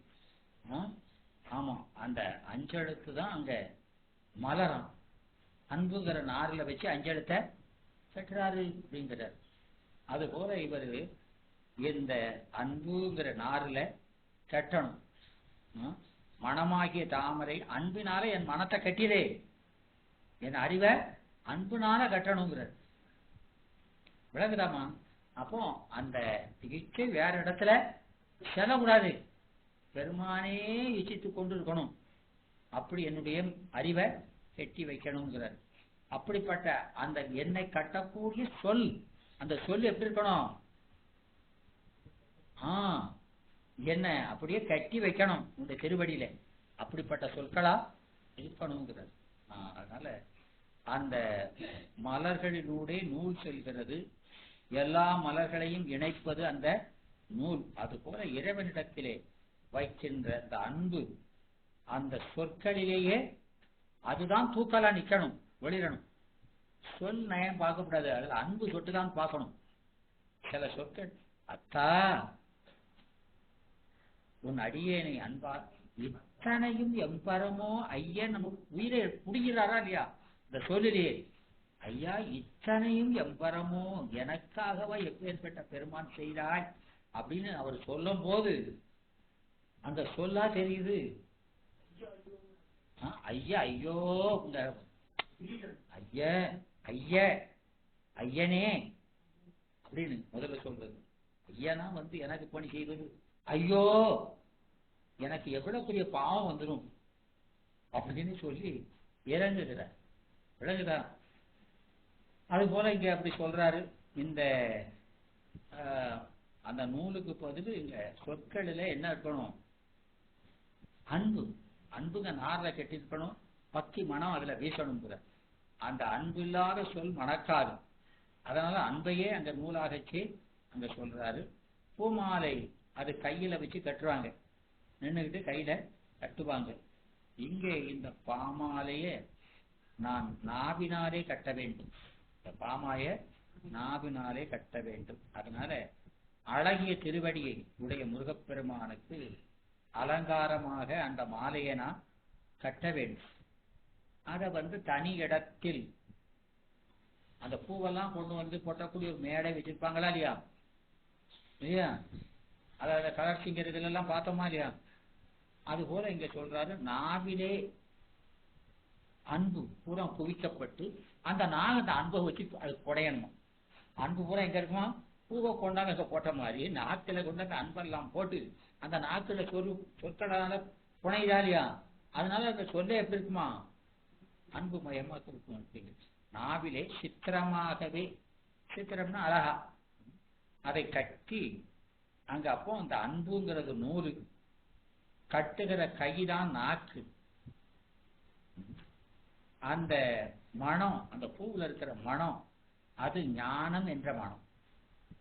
அன்புனால என்ன வருது? ஞானம்.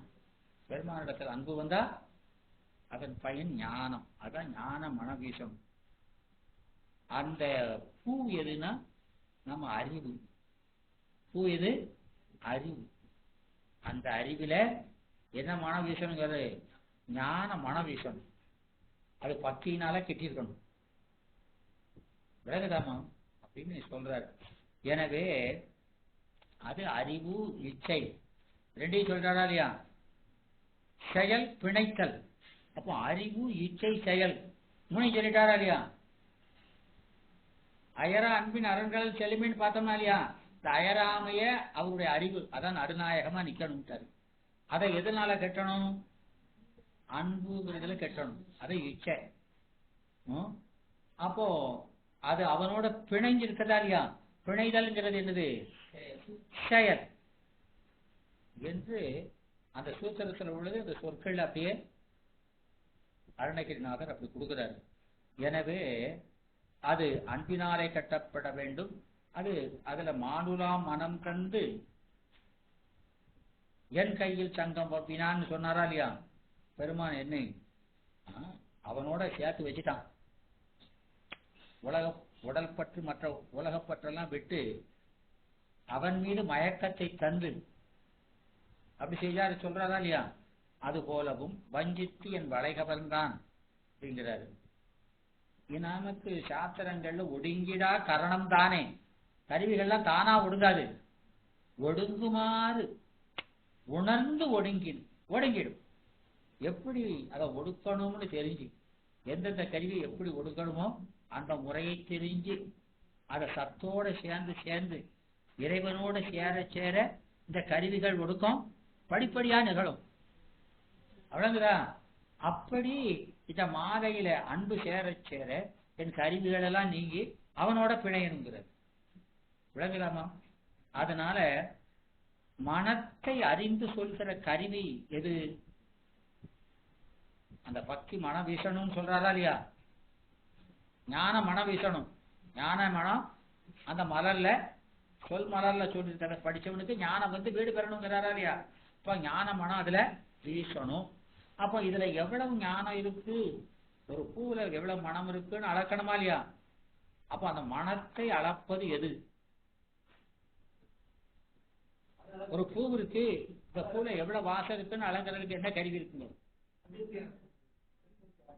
அப்படித்தான் நீங்க உட்கிட்ட கேட்டா அப்படித்தான் சொல்லுவியோ. விளக்குதா? அதனால சொல்றாரு, அதுக்குன்னு பெருமான் ஒரு கருவி வச்சிருக்கிறாருங்கிற. தும்பி இனத்தை சேர்ந்த வண்டு வாசம் அறிவதில் அதான் எக்ஸ்பர்ட்ங்கிறார். இது சீவக சிந்தாமணியில் வருது. அதாவது ஒரு 2 பெண்களுக்குடைய போட்டி, சுண்ணம் தயாரிக்காங்க, பொற்சுண்ணம் மேல குளிக்கிறது. அதுல யாரு செய்த கலவை ரொம்ப சிறந்தது அப்படின்னு 2 பேருக்கு சர்ச்சை. அப்போ ஒரு நல்ல விவரம் உள்ளவன்கிட்ட கேட்கணும்னு அப்ப சீவகன்கிட்ட கேட்கறாங்க. அவன் எங்க 2 பேர்ல யாரு இப்படி சுண்ணம் ரொம்ப சிறந்தது, நீங்க பார்த்து சொல்லுங்க. அவன் அதை பார்க்கிறான்.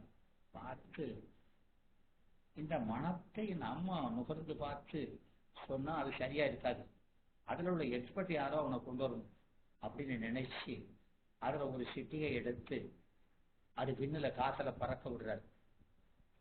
அப்ப பறக்க விடும் பொழுது அது கீழே விழுந்த உடனே வண்டுகள் மொச்சிது.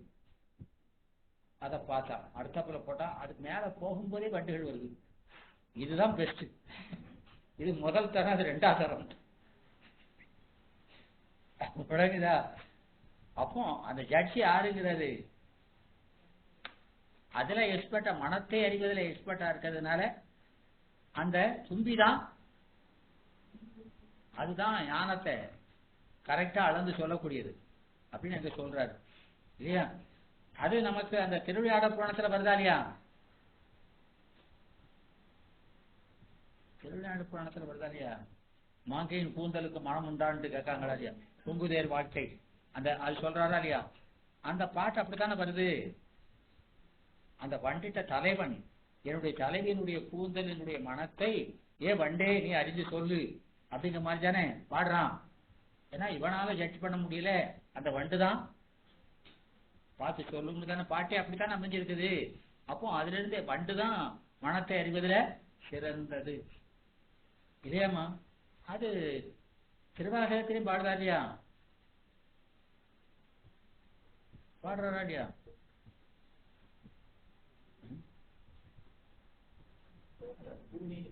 அந்த பறந்து பல்லாய் மலரிட்டு முட்டாது இறைஞ்சி அப்படி அலைஞ்சு திரிஞ்சு அதே போல இதுக்கு சொல்றாரு. அந்த தாரம் பயின்று மந்தம் குரல் வண்டு, தாரம் பயின்று மந்தம் முரல் வண்டு சொல்றாரா இல்லையா? அப்போ இந்த பூவை பார்த்த உடனே வண்டு என்ன செய்தான்? தாரம் தாரம்னாண்டது அதே தாரம் தாரம் திருமுறை பிடிக்குங்கள் நீங்க. திருமுறை வகுப்புல இங்கெல்லாம் சொல்லணும். 4 வகை நடை சொல்லியிருக்கா இல்லையா? அதுல முதல் நடை கூரை இதெல்லாம் தெரியாதா? திரள் தாரம் அப்படின்னு இருக்கும். தாரம்னா உச்சஸ்தாயில பாடுறது, 7.5 கட்ட 8.5 கட்டெல்லாம் சொல்றாங்க, அந்த மாதிரி உச்சஸ்தாயில பாடுறது தாரம். அதை பார்த்த உடனே மலரை பார்த்த உடனே சத்தக்காடு போடுவான். எது?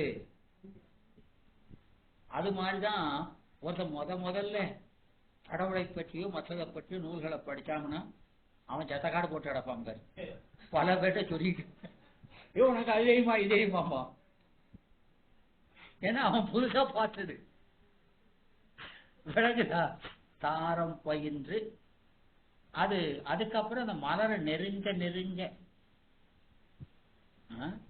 அது மந்தமாகிட்டே வருதான். பெருமான உள்ளபடி உணர உணர சத்தக்காடு குறைஞ்சுது. பேச்ச குறையாங்க, சும்மா இருன்னு சொல்லுறாங்க. சொல்லற அப்படிங்கிறது. ஏன்னா அந்த சொல்லலாம் பாசம். இதை வச்செல்லாம் இதெல்லாம் அவனை அறிவதற்கு இடைஞ்சல் விட வேண்டியது. அதான் அப்படியே குறைதான் படிப்படியா.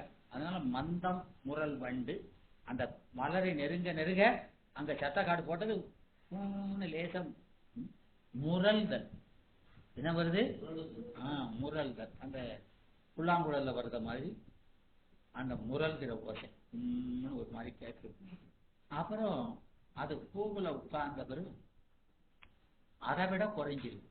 தேனை உண்டோன்னு சத்தம்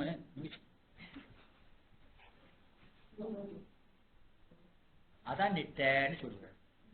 நிட்டையே இப்படி பெருமான்னு சொல்றார். அந்த மணிவாசக பெருமானை என்ன சொல்றது? இந்த வாசகம் அதெல்லாம் வாசகமாக சொல்லலாம். இப்ப கேட்கிற நமக்கு உணர்ச்சி உண்டதாக. அப்போ அது சாதாரண சொல்லு இல்லைன்னு தெரியுதா இல்லையா? அதுதான் இங்க அவர் சொல்றாரு. எவ்வளவு பெரிய செய்தி, எவ்வளவு தேசா சொல்றாரு பாருங்க. எவ்வளவு பெரிய சமாச்சாரம் அது.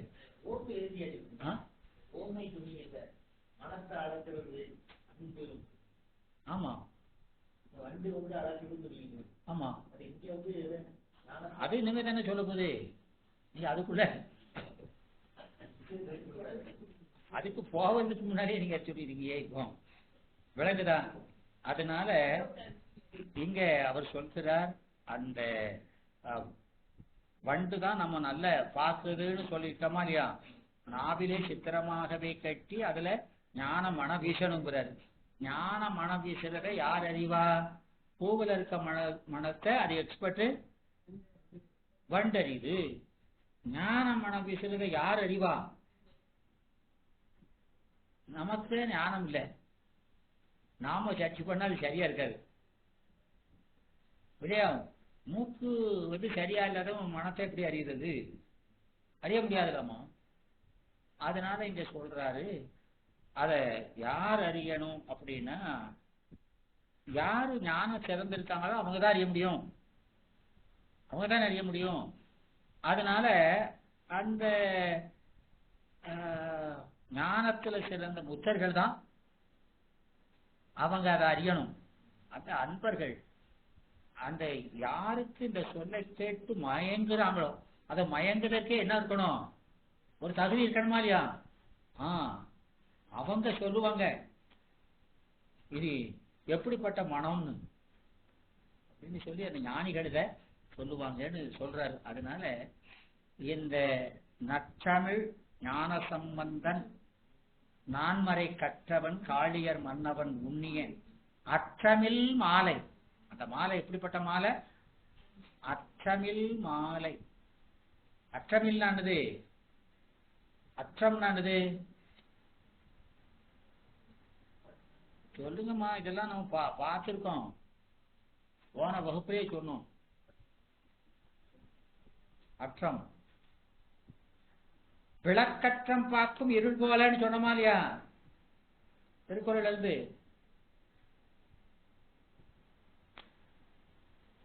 ஐயா, இருள் ஒளி அடக்க முடியாது. அடக்க முடியாதானே? அடக்க முடியுமாமா? முடியாது. அதனால அதை என்ன செய்யுமா? எப்போ வெளிச்சம் மெலியுதுன்னு பார்த்துக்கிட்டு விளக்கினுடைய மெலிவை பார்த்து காத்துக்கிட்டே இருக்குமா. அது போல நாம எப்போ பெருமான மறப்போம்னு வினையெல்லாம் காத்துக்கிட்டு இருக்குமா. அப்படி சொல்றாரு. விளங்குதா? ஏன்னா அது பெருமானுடைய சிவஞானத்துல அது வியாபியம் ஆயிரும். அது வரைக்கும் என்ன செய்ய முடியாது. அது இதை அடக்க முடியாது. அதனால நாம அவனை பற்றி இருக்கிறதுனாலதான் சிவஞானம் விளைஞ்சிருக்கு. எப்ப கொஞ்சம் உறங்குவான் தளர்வான்னு பார்த்துக்கிட்டே இருக்கான். அது அதனால சிக்கனை பிடிக்கணும்னு சொல்றோமா இல்லையா? இந்த 12ஆம் நுட்பா எல்லாம் அது வரும். அந்த சீவன் புத்தருக்கு ஏன் மெலிவு வருது? சீவன் முத்தருக்கு நிட்ட கலைஞ்சிருந்தாலாமா? கலைதா கலையிலையா? சொன்னோமா இல்லையா? அதுதானே சொல்லுதேன், போன வகுப்புல சொன்னேன்னு தான் சொல்லுவேன். ஒருத்தர் நம்ப மாட்டீங்க. இவர் எங்கேயோ சொல்லிட்டு இங்க வந்து சொல்லிட்டு இருக்காருன்னு அப்படியும் நடந்துரும். பெரும்பாலும் ஏதாவது வேற வேற வகுப்புல சொல்லியிருப்பேன், அதை நான் இங்க சொன்னதுன்னு நினைச்சுக்கிட்டு இருப்பேன். ஏன்னா அந்த நெட்டக்கூடி பெருமானுடைய திருவடியில் இருக்கிறவனுக்கு அதை மாற்றக்கூடிய ஆற்றல் மற்ற எதுக்குமே இல்லை. நாம அந்த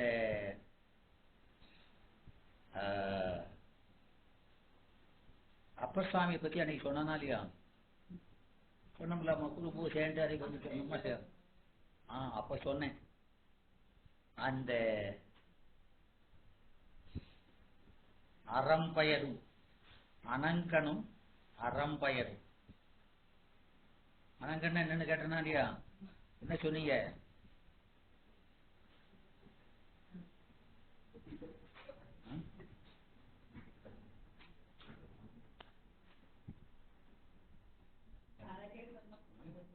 அனங்கனை அந்தகனை நயனங்கள் அப்படிலாம் வருதா இல்லையா?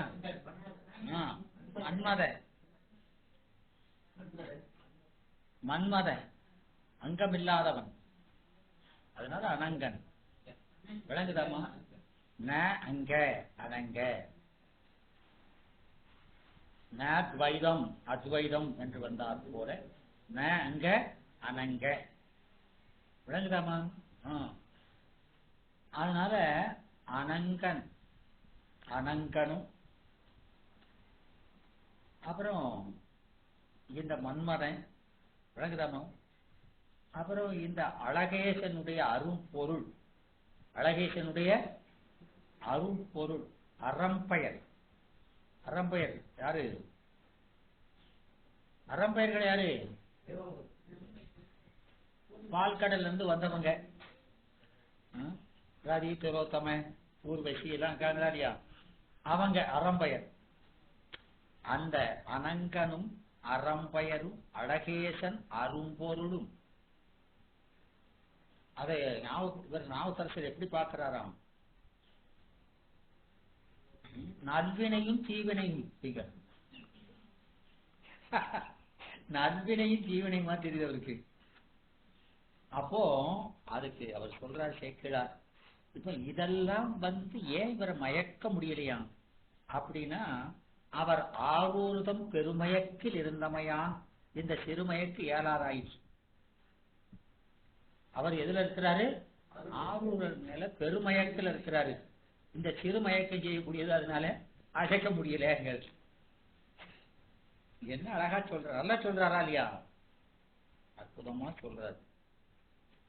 அப்போ அந்த அப்பர் சுவாமியுடைய நிலை எப்படி இருந்ததுன்னு சொல்றாரா இல்லையா? அது போல இங்க அற்றமிழ் மாலை, இந்த தமிழ் மாலைகள் பாடினாரே உங்களுக்கு ஒரு இடைஞ்சலும் வராது, அற்றமே வராது அப்படின்னு சொல்றாரு. எனவே ஏன்னா நமக்கு கேடு இழவு இன்பமோடு பிணி மூப்பு சாக்காடு ஆறும் முற்கருவுள் பட்டது. கருவுக்கு வர்றதுக்கு முன்னாலேயே எல்லாம் முன்னாலே வச்சுதான் வைக்கிறோம், சொல்றதா இல்லையா? அதனால இதெல்லாம் வராது. என்ன செஞ்சிருக்கா, என்ன வரவு பாடிட்டு இருந்தா எல்லாம் தடை செஞ்சிடும், அற்றம் வராது. விளங்குதா? அப்ப எப்பேற்பட்ட மருந்து அப்படி சொல்றாரு. இந்த பாட்டு அப்படிப்பட்டதுங்கிறார். எனவே இந்த இல்லையாக்கும் கருவி அது அந்த மாலைகள் இந்த மாதிரி தீவினைகளை இல்லையாக்குவது, பொசிக்கு இல்லையா?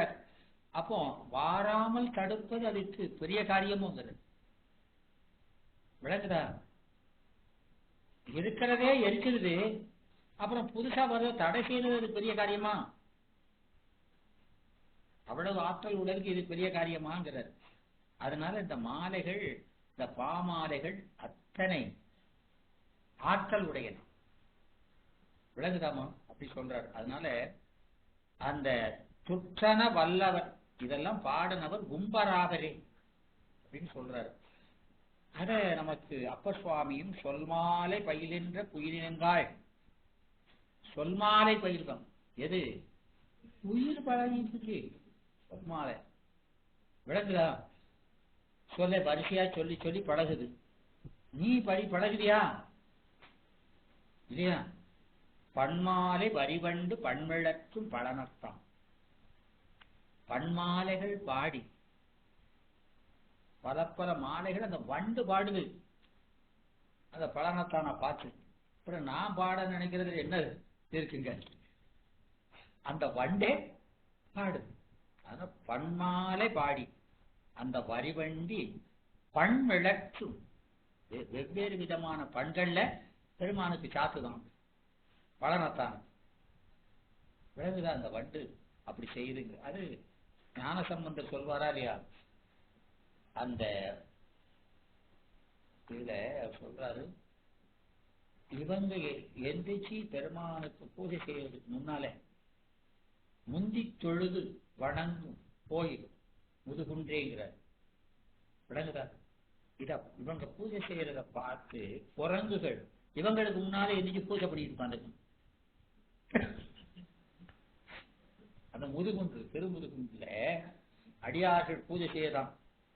அதை பார்த்துதான் குரங்கு இப்படியா செஞ்சு இப்படி இருக்க சந்தோஷமா, அப்போ உனக்கு முன்னால நான் செய்தோம்னு அப்பேற்பட்ட ஊரிய பார்த்தவன் அப்படியே ஆயிடுறான். அதுக்கு ஒருத்துக்கு உபதேசம்லாம் கிடையாது. பார்த்த உடனேயே எது முன்னால செய்யணும்னு அது தெரியுதான். மந்தி தொழுது வணங்கும் கோயில் மந்தி ஏறி இனமா மலர்கள் பல கொண்டு மந்தி அது மரத்துல ஏறிடும். உன்னை விட எனக்கு நல்ல இதெல்லாம் இருக்கு அப்படின்னு மரத்துல போய் பல பல பல மலர்களை படிச்சுட்டு வரணும். இனமா மலர்கள் பல கொண்டு இவனுக்கு முன்னால பெருமானை தொழுது வணங்குது. அப்ப அந்த இடம் குரங்கே இப்படி செய்யுதுன்னா அது எப்பேற்பட்ட இடம் அப்படின்னு சொல்லு. விளங்குதாமா? அப்போ இங்க அந்த வண்டுகள் குயில் பாடுது. வண்டுகள் பலவிதமான பண்கள்ல அவனுக்கு பாமாலைகள் சாற்றுது. முன்மாலை நகுதிங்கள் இதை கேட்டு நீ உவக்கிறாயோ உவக்கலையோ எனக்கு தெரியல. ஆனா நீ அணிஞ்சிருக்கிற அத தலைமாலை சிரிக்குது பார்த்து. அதை பார்த்து அது ரசிக்கிற மாற்றம் பாட்டு இருக்குன்னு தெரிஞ்சுக்கிட்டோங்க. என்னமா பாட்டு இதெல்லாமா அப்படியாமா பாடுறது? அதனால முன்மாலை மார்புல தூங்குற மாலையில அந்த மண்டை ஓடுகள் இருக்கு இல்லையா? அதனால அது நகுதிங்கண், அது நகுதற்கண் முகில் விளங்கு முடிச்சென்னி. அந்த சென்னியில மாலை அந்த தலைமாலைகள் போட்டிருக்கிறது, மார்புல போட்டிருக்கிறது, அது சிரிக்குதான், அது நகுதம். இந்த பாட்டுக்கு இந்த பாட்டு சொல் மாலையை பார்த்து அது நகர்க்கிறதுனால அப்போ இந்த மாலையே அதாவது சடமான இதுவே சிரிக்குதுன்னா நீ கண்டிப்பா மகிழ்வ. நீ மகிழ்ந்ததுனால்தான் இது சிரிக்குது அப்படி சொல்றாரு. நல்ல பாட்டுகள் தானம்மா, நல்லா சொல்றாரு இல்லையாம்மா? நல்லா தான் சொல்றாங்க. அதனால நீ பொன்மாலை மார்பன். நீ என்ன மாலை மார்பன்? உனக்கு இந்த மாலை இல்லை, ஞானம் என்ற மாலையை சூடியவன் ஐயா. உனக்கு இந்த மாலைகள்லாம் என்னத்துக்கு? பொன்மாலை மார்பன். அதனால நான் பாட்டு எத்தனையோ பாட்டு நான் பாடுறேன். இந்த பாட்டுல நீ எப்படி இருக்கிற? ஞானம்ங்கிற மாலையை சூடி இருக்கிறேன். விளங்குதா? நான் இந்த பாமாலைகளை நீ நாவுக்கரசின்னு பேரை கொடுத்து என்னை பாட வச்சிருக்கிறேன். நான் பாடுறேன். அது நான் பாடி உனக்கு சூழ் உன்னுடைய அந்த மார்பிலே என்னுடைய மாலைய அது பெண் வந்து அந்த நாயகனுடைய மார்பிலே சூட்டுவது போல என்னுடைய நாயகனாகி உனக்கு சூட்டுதேன். இந்த மாலையினுடைய நலத்தை நீ அறிய மாட்டாயா? நீ ஞான மாலையா இருக்கிறியே என்று அப்பசாமி பாடுறது. விளங்குதா? என் புது நலம் கண்டு எனக்கு இந்த பாமாலை பாடு. நீ எப்போது இருக்கிறவன்? நான் இப்ப புதுசா அது அனாதிமுத்தன், இந்த ஆதிமுத்தன்கிறத புது நலம் கண்டு இகழானோ, என்னுடைய மாலைய இகழ்வானோ அப்படின்னு சொல்றாரு பாட்டு. அப்பர் சாமி பாட்டுன்னா கேட்கவா வேணும்? நல்லா பாடுறாரா இல்லையா? அற்புதமா பாடுறார். எனவே அந்த உரைமாலையெல்லாம் உடைய அடி ஏகப்பட்ட பேர்கள் பாடி இந்த சொல் மாலைகளை அவன் மார்புல குவிச்சிருக்காங்க.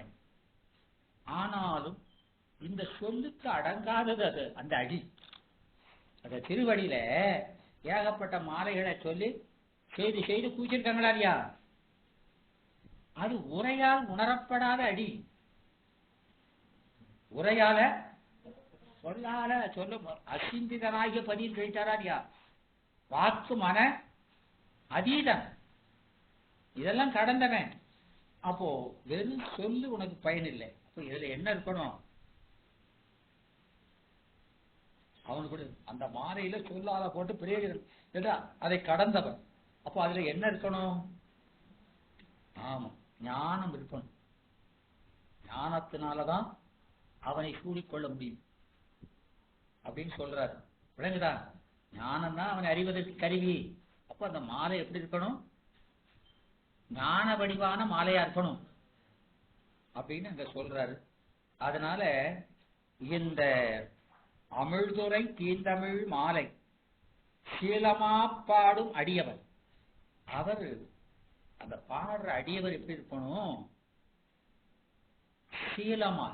சீலம்னா என்ன? ஒழுக்கம். எந்த ஒழுக்கம்? சிவ ஒழுக்கத்திலே. அப்போ அந்த பாட்டு பாடுறவது ஆலாபனை செஞ்சுக்கிட்டு அது பிரயோஜனம் இல்லை. என்னது இருக்கணும்? பக்தி ஒழுக்கு இருக்கணும். அந்த அடியவர் எல்லாம் சிகபதம் குறுகி நின்றாரே, கண்டிப்பா பெருமானுடைய திருவடியில போய் அடைஞ்சிருவாங்க அப்படின்னு கருவூரார் பாடுறார். அப்படி பக்தி நெறியில இந்த மாலையை சூழ்ந்தவங்கெல்லாம் பெருமானுடைய திருவடியை போய் சேர்ந்துருவாங்க அப்படிங்கிறார். அதனால இந்த பெருமான் சொல்வது போல இந்த மாலையில என்ன இருக்கணும்? பக்தி. பக்தி நனி சொட்ட சொட்ட அந்த பாட்டுல அமைஞ்சிருக்கணும். அதனால வன் புருடோத்தமன் கண்டு உரைத்த வாசக மலர் கொண்டு ஏத்த வல்லான். இந்த பக்தி நிறைந்த வாச மலர், அந்த மலர் இது புருடோத்தமன் நம்பி இருக்காரா இல்லையா? 9ஆம் திருமுறையில வர அவர் சொல்றாரு இசைப்பால. அப்படி ஏற்ற வல்லார் மலைமகள் கணவன் அணைவன். இந்த மலைமகள் கணவரை இவர்கள் அணைவார்கள் என்று அவர் சொல்கிறார். அணைவார்தாமே. அதனால வண்டமிழ் வெண்மாலை புனைந்த அருளி என்று அவர் பாடுறாரு. அதுபோல இந்த தொண்டரடி கொடியாழ்வார் கேள்விப்பட்டிருக்கீங்களா? கேள்விப்பட்டிருக்கீங்களா இல்லையா? தொண்டர் அடி பொடி, அவர் பாதத்தில் இருக்கிற அந்த தூசி, அதுதான் எனக்கு விபூதிங்கிறார். அப்படிப்பட்ட ஒரு ஆழ்வார். அவர் பாமாலை, அந்த பாமாலையும் பாடுறாரு, பூமாலை ரெண்டுமே அவர் ரங்கநாதருக்கு சூட்டுறாரு. அதனால அப்படி ரெண்டும் பணியும் செய்யறாரு. பூப்பணியும் செய்யறாரு, பாப்பணியும் செய்யறாரு. அப்போ அவர் ரெண்டு மாலையும் உனக்கு சூட்டுறேன், இதுல நீ விரும்புற மாலை எதுன்னு கேட்கிறார். அப்போ அவரு வாடுகின்ற மலர் மாலையினும் வாடாத சொல் மாலை உயர்ந்ததன்றோ அப்படின்னு அந்த ரங்கநாதன் சொல்றதா அவர் சொல்றார். யாரு? அந்த தொண்டரடிக்குரிய ஆழ்வார். எனவே அந்த பூமாலை பாமாலை என்பது பூமாலையில் சிறந்தது. அந்த சேவை உயர்ந்த சேவைங்கிறார். அதுபோல அப்பர் சுவாமி அவர் 4ஆம் திருமுறையில பாடுறார். எத்தனையோ மாலைகள் பெருமானுக்கு போட்டார். படிமக்கலங்கள், பூம்படிமக்கலம் பொற்படிமக்கலம் என்றிவற்றால் படிமக்கலம் ஆயினும் எத்தனையோ படிமக்கலம் எல்லாம் இருக்குது. ஆனாலும் இந்த உன்னை காட்டுகிற கண்ணாடி ஒண்ணு வேணா, அந்த கண்ணாடி எது? கடவுளை காட்டுற கண்ணாடி எதுமா? அது இந்த பாமாலை தான். அதுதான் கண்ணாடி. உன்னுடைய தன்மையை காட்டக்கூடிய கண்ணாடி எதுன்னா படிமக்களும் இதுவே பாமாலைதான் என்று அப்பர் சாமி சொல்றாரு. அப்போ எல்லாரும் ஒரே கருத்தைத்தானே சொல்றாங்க. எனவே இந்த தாரார் விழு கொன்றையாய் மதிதாங்கும் நீழ்ச்சடையாய் தலைவா வளர்மதி கண்ணியினானை யார் படிக்கிறார்? அப்பர் சாமி. வார்குழலாளோடும் பாடணும், அவளையும் பாடணும், ஒன்னையும் பாடணும். எதனால? அந்த வளர்குழலாங்கிறது அந்த ஞானத்தால ஒன்ன பாடணுங்கிற, அம்மையினால அப்பனை பாடணும். அப்படி பாடி களவுபடாததோர் காலம், களவுபடாததோர் காலம் அப்படின்னா என்ன? காலம் களவு போறதுன்னு அர்த்தம், கழிந்து போவது. அப்படி காலம் வீணா கழிஞ்சு போகாம காலம் காண்பான் கடைக்கணிக்கின்றேன், உன்னை பார்ப்பதற்கு நான் விரும்புகின்றேன் என்று சொல்றார். அந்த அம்மையை கொண்டு அப்பனை பாடி காலத்தை வீணாக்காம எல்லா காலங்களிலும் அதை பாடி அப்படி நான் விரும்புகின்றேன் அப்படின்னா அப்பர் சாமி இதே கருத்தை தானே சொல்றாரு அங்கமாலையில, அப்படி சொல்றாரு. அதனால இந்த அன்பு நாரா அஞ்செழுத்து வச்சு கொடுக்கிறதுன்னு சொன்னது போலதான் இங்க சொல்றாரு. திருக்கோயில்ல தன்னையே எரித்து கொண்டிருக்கிற அந்த சந்நிதியில, திருக்கோயில போறோமா இல்லையா? போறோம். அங்க பார்த்தோம்னா அந்த சந்நிதி பெருமானுடைய திருச்சந்நிதியில தன்னையே எரித்து கொண்டு ஒளி பரப்புகின்ற எண்ணெய் அந்த விளக்க பார்க்கிறோம். விளக்கு போட்டிருக்காங்க இல்லையா, தீபம். அதை பார்த்து உனக்கு என்ன தெரிந்ததுங்கிற? கோயிலுக்கு போறோம்லாமா, சாமிக்கு விளக்கு போட்டிருக்காங்கல்ல, அதை பார்த்து என்ன தெரிஞ்சது?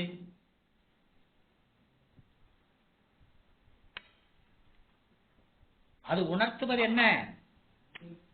அந்த விளக்கை அவன் என்ன எப்படி உணர்த்தினான்ங்கிறார். அந்த விளக்கு எதுன்னு உள்ள இருக்க ஒருத்தர் இருக்காமல, விளக்கால் விளக்கப்படுபவன், அவன் உன்னை எப்படி விளக்கினான்? விளங்குதாமா? அப்படி கேட்கிறார். என்ன விளக்குனா சொல்லுங்க. ஏமா கோயிலுக்கு போனீங்களா? போனோம். விளக்க பார்த்தோமா? பார்த்தோம். விளக்கு விளக்கணும்னு பார்த்தோமா? அதையும் பார்த்தோம். அவன் உனக்கு என்னத்தை விளக்குனா அப்படிங்கிறாரு. அது விளக்கு தானே, நல்விளக்காகிய நாதனே. யார் சொல்றார்? சிவஞான முனிவர் சொல்றார். அதான் அந்த நாதன் தான் நல்விளக்குங்கிறார்.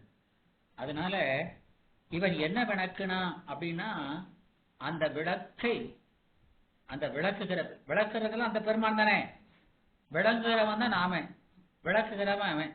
அவன் நமக்கு என்ன விளக்கினான் என்றால், ஆயுள் உள்ளவரை ஆண்டவன் சேவை செய்ய வேண்டும் இது போல அப்படின்னு உணர்த்தணும். அது விளங்கிட்டா அப்படிங்காது. விளங்குதா?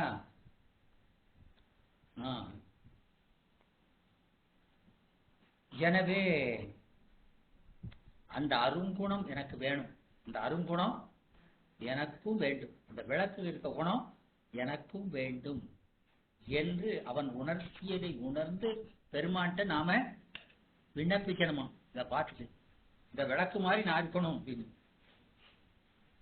விளங்குதான்? அப்புறம் சொல்றாரு, சரி அங்க தூபம் பார்த்தாயே அது என்ன விளக்கிச்சு அப்படின்னு கேட்கிறாரு. அந்த தூபம்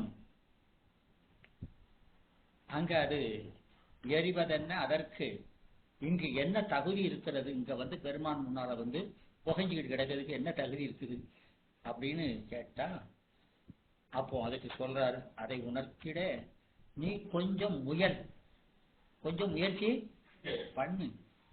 ஏன் புகைஞ்சுட்டு கிடக்குன்னு? தன்னை அழித்து கொண்டு பிறருக்கு மனத்தை தருது. அது தன்னை அழித்து பிறருக்கு மனத்தை தருவது. அதனால நீ பிறருக்கு தியாகம் செய்வதுதான் இறைவனை அடைவதற்கு வழி என்பதை உணர்த்தும். அந்த தூபத்தை பார்த்தா அப்படி தெரியணும், அது மூலம் அதை உணர்த்துறான், அதை உணர்ந்து நீ கேட்கணுங்கிற. அப்புறம் அவரு சிவாச்சாரியார் இப்படி தீபாரத்தை காட்டுறாரா இல்லையா?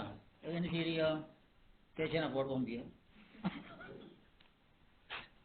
அவர் சொல்றாரு, என்ன சொல்றாரு, அந்த பற்றியது கற்பூரம், சுற்றியது தட்டு, சுற்றி காட்டியது சூழ்ந்திருக்கும் பெருமானை, எங்கும் சூழ்ந்திருக்கிற பெருமானை இந்த இப்படி சுற்றி காட்டுறது விளங்குதாமா? அது உன் உருவை கண்ணார கண்டோம், உன் உருவை கண்ணார கண்டோம். இறைவன் அதில் நின்று அந்த தீபத்தில் நின்று உணர்த்தியது என்ன? அதை பார்த்திய உள்ள, அதை பார்க்கும் போது அவன் என்ன சொன்னான் உனக்கு? அவன் சதா உபதேசின்னு சொல்லியிருக்கமா இல்லையா? பெருமான் சதா உபதேசமே செய்து கொண்டிருப்பான். அப்போ இதை பார்க்கும்போது அவன் என்ன உனக்கு சொன்னான்? உன் காது அடைச்சிருந்தா திறந்திருந்ததா அப்படின்னு கேட்கிறாரு. என்ன தெரிஞ்சோம்? அதுக்கு சொல்றாரு, எரிந்தது கற்பூரம், எதுவுமே மீதமில்லை, எதுவுமே மீதமில்லை. அது போல தெரிவிச்சதுதான். அப்போ பெருமானை அடைவதற்கு தகுதி அவனை தவிர மற்ற எல்லாவற்றையும் எரிப்பது. பற்றுகளை பூரா எரிக்கணும், அந்த பெருமானை தவிர எல்லாத்தையும் எரிக்கணும் அப்படின்னு அதுக்கு அது சொல்லுதான். அதை பார்த்து இதை தெரிஞ்சியா அப்படிங்கிறது. என்னம்மா? சரி, இல்லம்மா, இதெல்லாம் நாம சொல்றோம், பெரியவங்க சொல்லி இருக்கிறாங்க. அது பெருமான நினைச்சு கண்ணீர் வந்தா அது நல்லது தானே இல்லையா? நம்மளை நினைச்சு வர்றதுக்கு அப்புறம் பெருமான நினைச்சு வந்தது அது நல்லதுதான். அதனால இல்ல, பெருமான் அனுதினமும் உபதேசித்துக் கொண்டே இருக்கிறாங்கிறார்.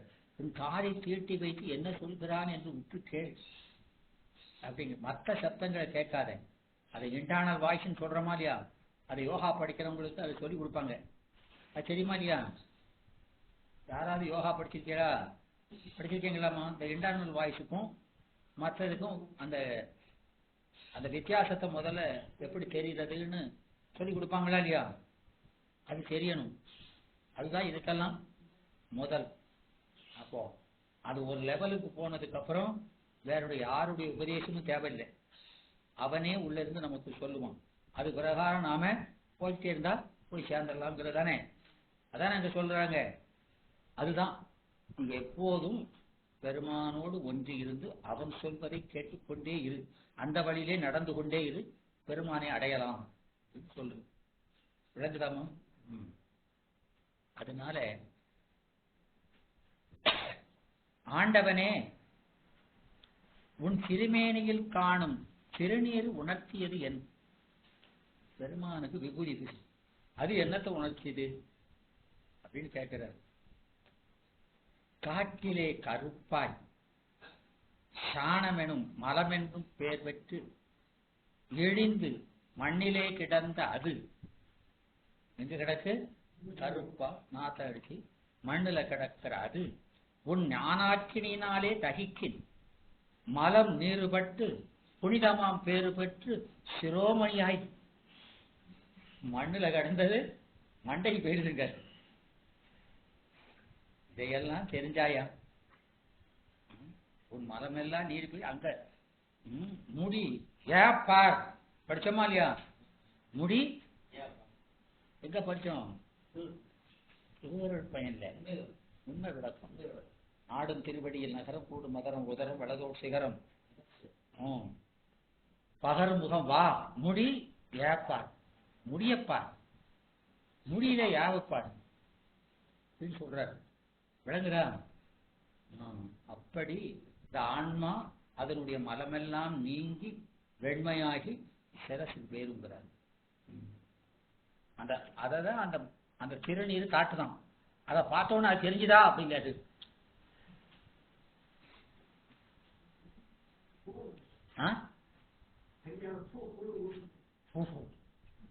சரி, அவங்களதான் பார்க்க கூடாது, அது பார்த்தாலே தப்பு. நாம அவனை கற்க வேண்டி வந்திருக்கமே தவிர இவனை பார்த்து அவனை பார்க்கவே கூடாது.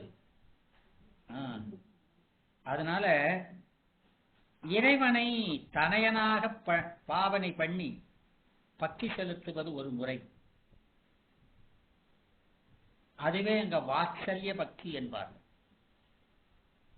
இறைவனை ஆண்டவனாக பாவனை பண்ணி அவனது தாசனாக மாறி அப்படி சேவை செய்வது என்பது ஒரு முறை.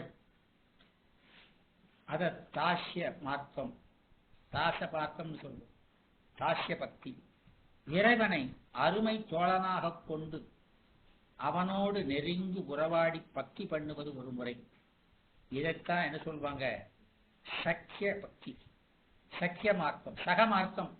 அது சக்கிய பக்தி என்பது வடமொழி. சக்கிய பக்தி என்பார்கள். எல்லாவற்றுக்கும் மேலாக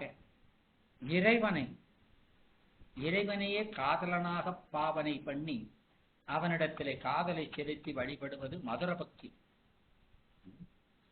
ஆயின் எல்லாவற்றுக்கு மேலாக அன்பினால் பக்தி பண்ணுவது அன்றோ ஞான மார்க்கம்.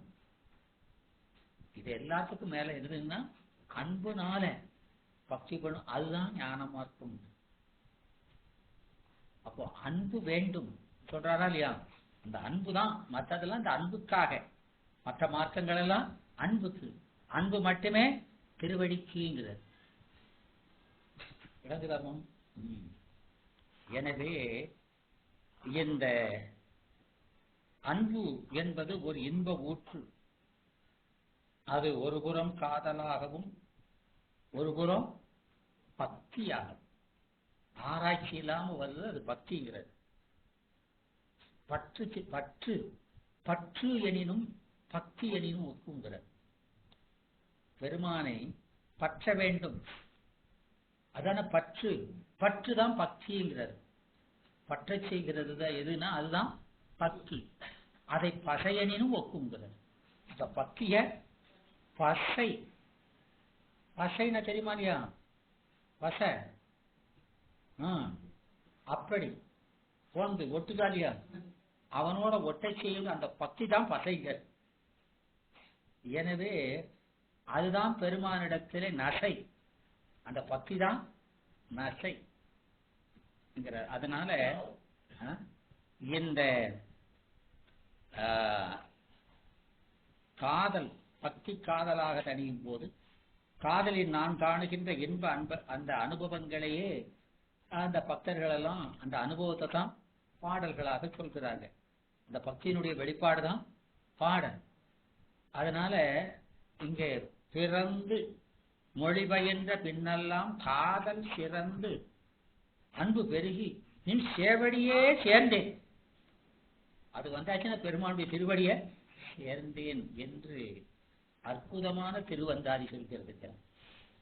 விளங்குதா? அதனால அவருக்கே எழுபரப்பும் ஆட்சேபம். ஒரு பிறவில்லை, எத்தனை பிறவி வந்தாலும் அவருக்கே ஆட்சேபம் என்று. அதனால அவருக்கே அன்பாவதன்றி வேற யாருக்கும் நம்ம அன்பை செலுத்துவதில்லை. அதனால அவர்கல்லால் மற்றவருக்கு ஆளாகும். இதுவும் அவர் தான் பாடுறாரு.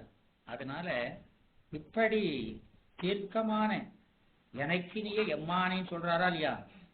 அந்த மனக்கு இனிய வைப்பாக வைத்தேன். வைப்பு நிதி இதுதான் அப்படின்னு மனத்துக்குள்ளேயே வச்சுக்கிட்டேங்கிறார். அதனால எனக்கு அவனை கொண்டேன் பிரானாக. பிரானாக என்ன?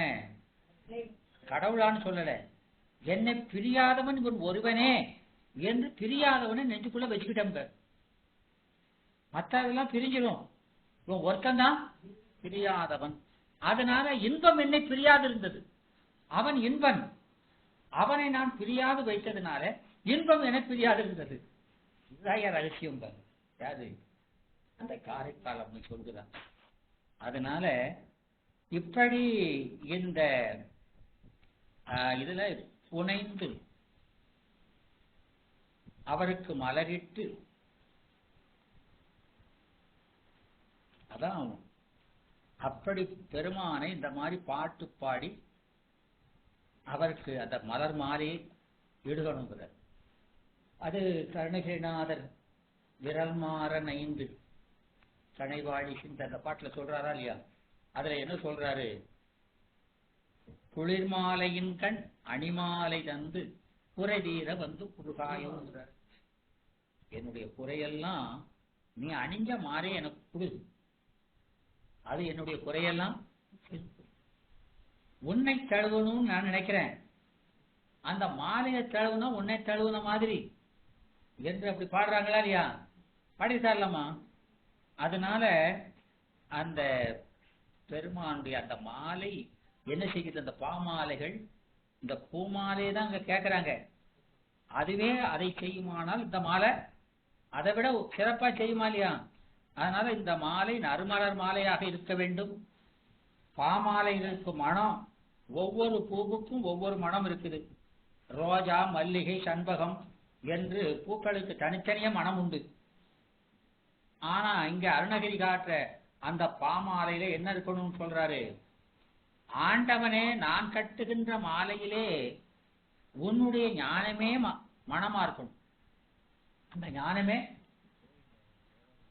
சரி சரி, அது பெரிய பணி.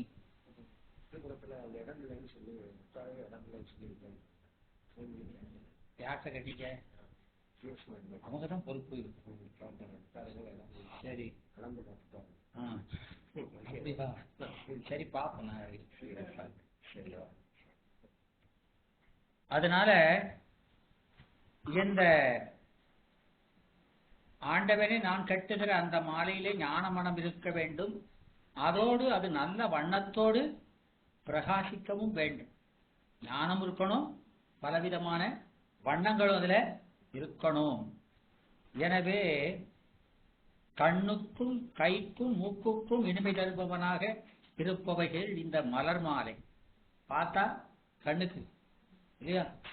அத மனம் மூக்கு, கட்டுறதுனால கை, இதெல்லாம் அந்த மாலைகிட்ட இருக்குது. ஆனா இந்த மாலை அருணகிரி கட்டுற பாமாலையில் என்ன இருக்குங்கிறது? ஞானம்ங்கிறது வாசம் அதுல இருக்கணுங்கிறார். அந்த ஞான வாசம் வீசி பிரகாசியா நிற்ப. அது எப்படி நிக்குது? அது பிரகாசித்துக் கொண்டே. இப்போ மற்ற மாலையில அது வாடும் பொழுது மனமும் வாடும், இதில் எப்போதும் பிரகாசித்துக் கொண்டே இருக்கும்.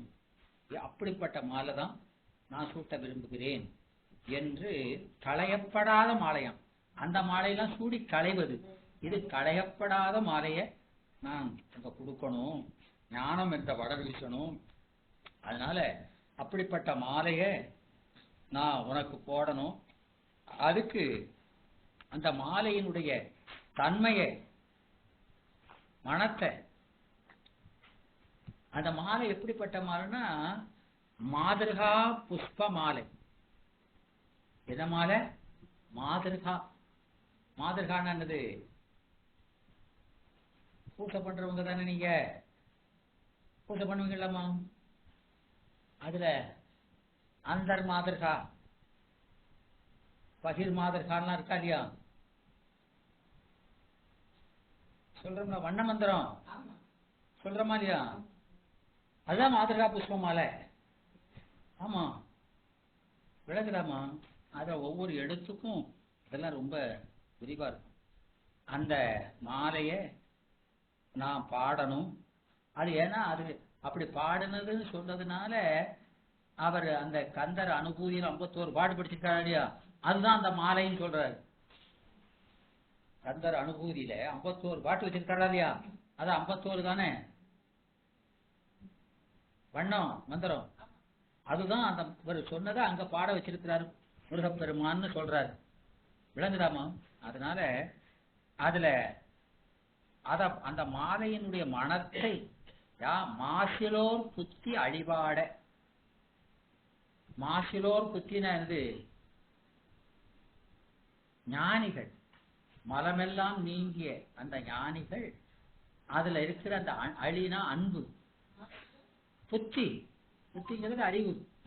அப்போ அறிவு தூய்மையான ஞானிகள் அந்த இதுல ஞான மனம் எப்படி வீசுதுங்கிறத, அழிங்கிறது மனம், அதை அவர்கள் பாடுவார்கள். இந்த மாலையை பார்த்து அவர்கள் பாடுவாங்க, இதுல எவ்வளவு மனம் இருக்குன்னு. அவர்களுக்கு அது ரொம்ப மனம் இருக்காது, அவங்க வாய் தானாக இந்த பாட்டை பாடும். அப்போ அது அவங்க பாடுறதுனால இதோட மனம் இருக்குதுங்கிறத நான் தெரிஞ்சுக்கிடுவேன் அப்படின்னு சொல்றாரு. விளங்குதாமா? சரி. அங்க கொஞ்சம் கட் பண்ணிட்டு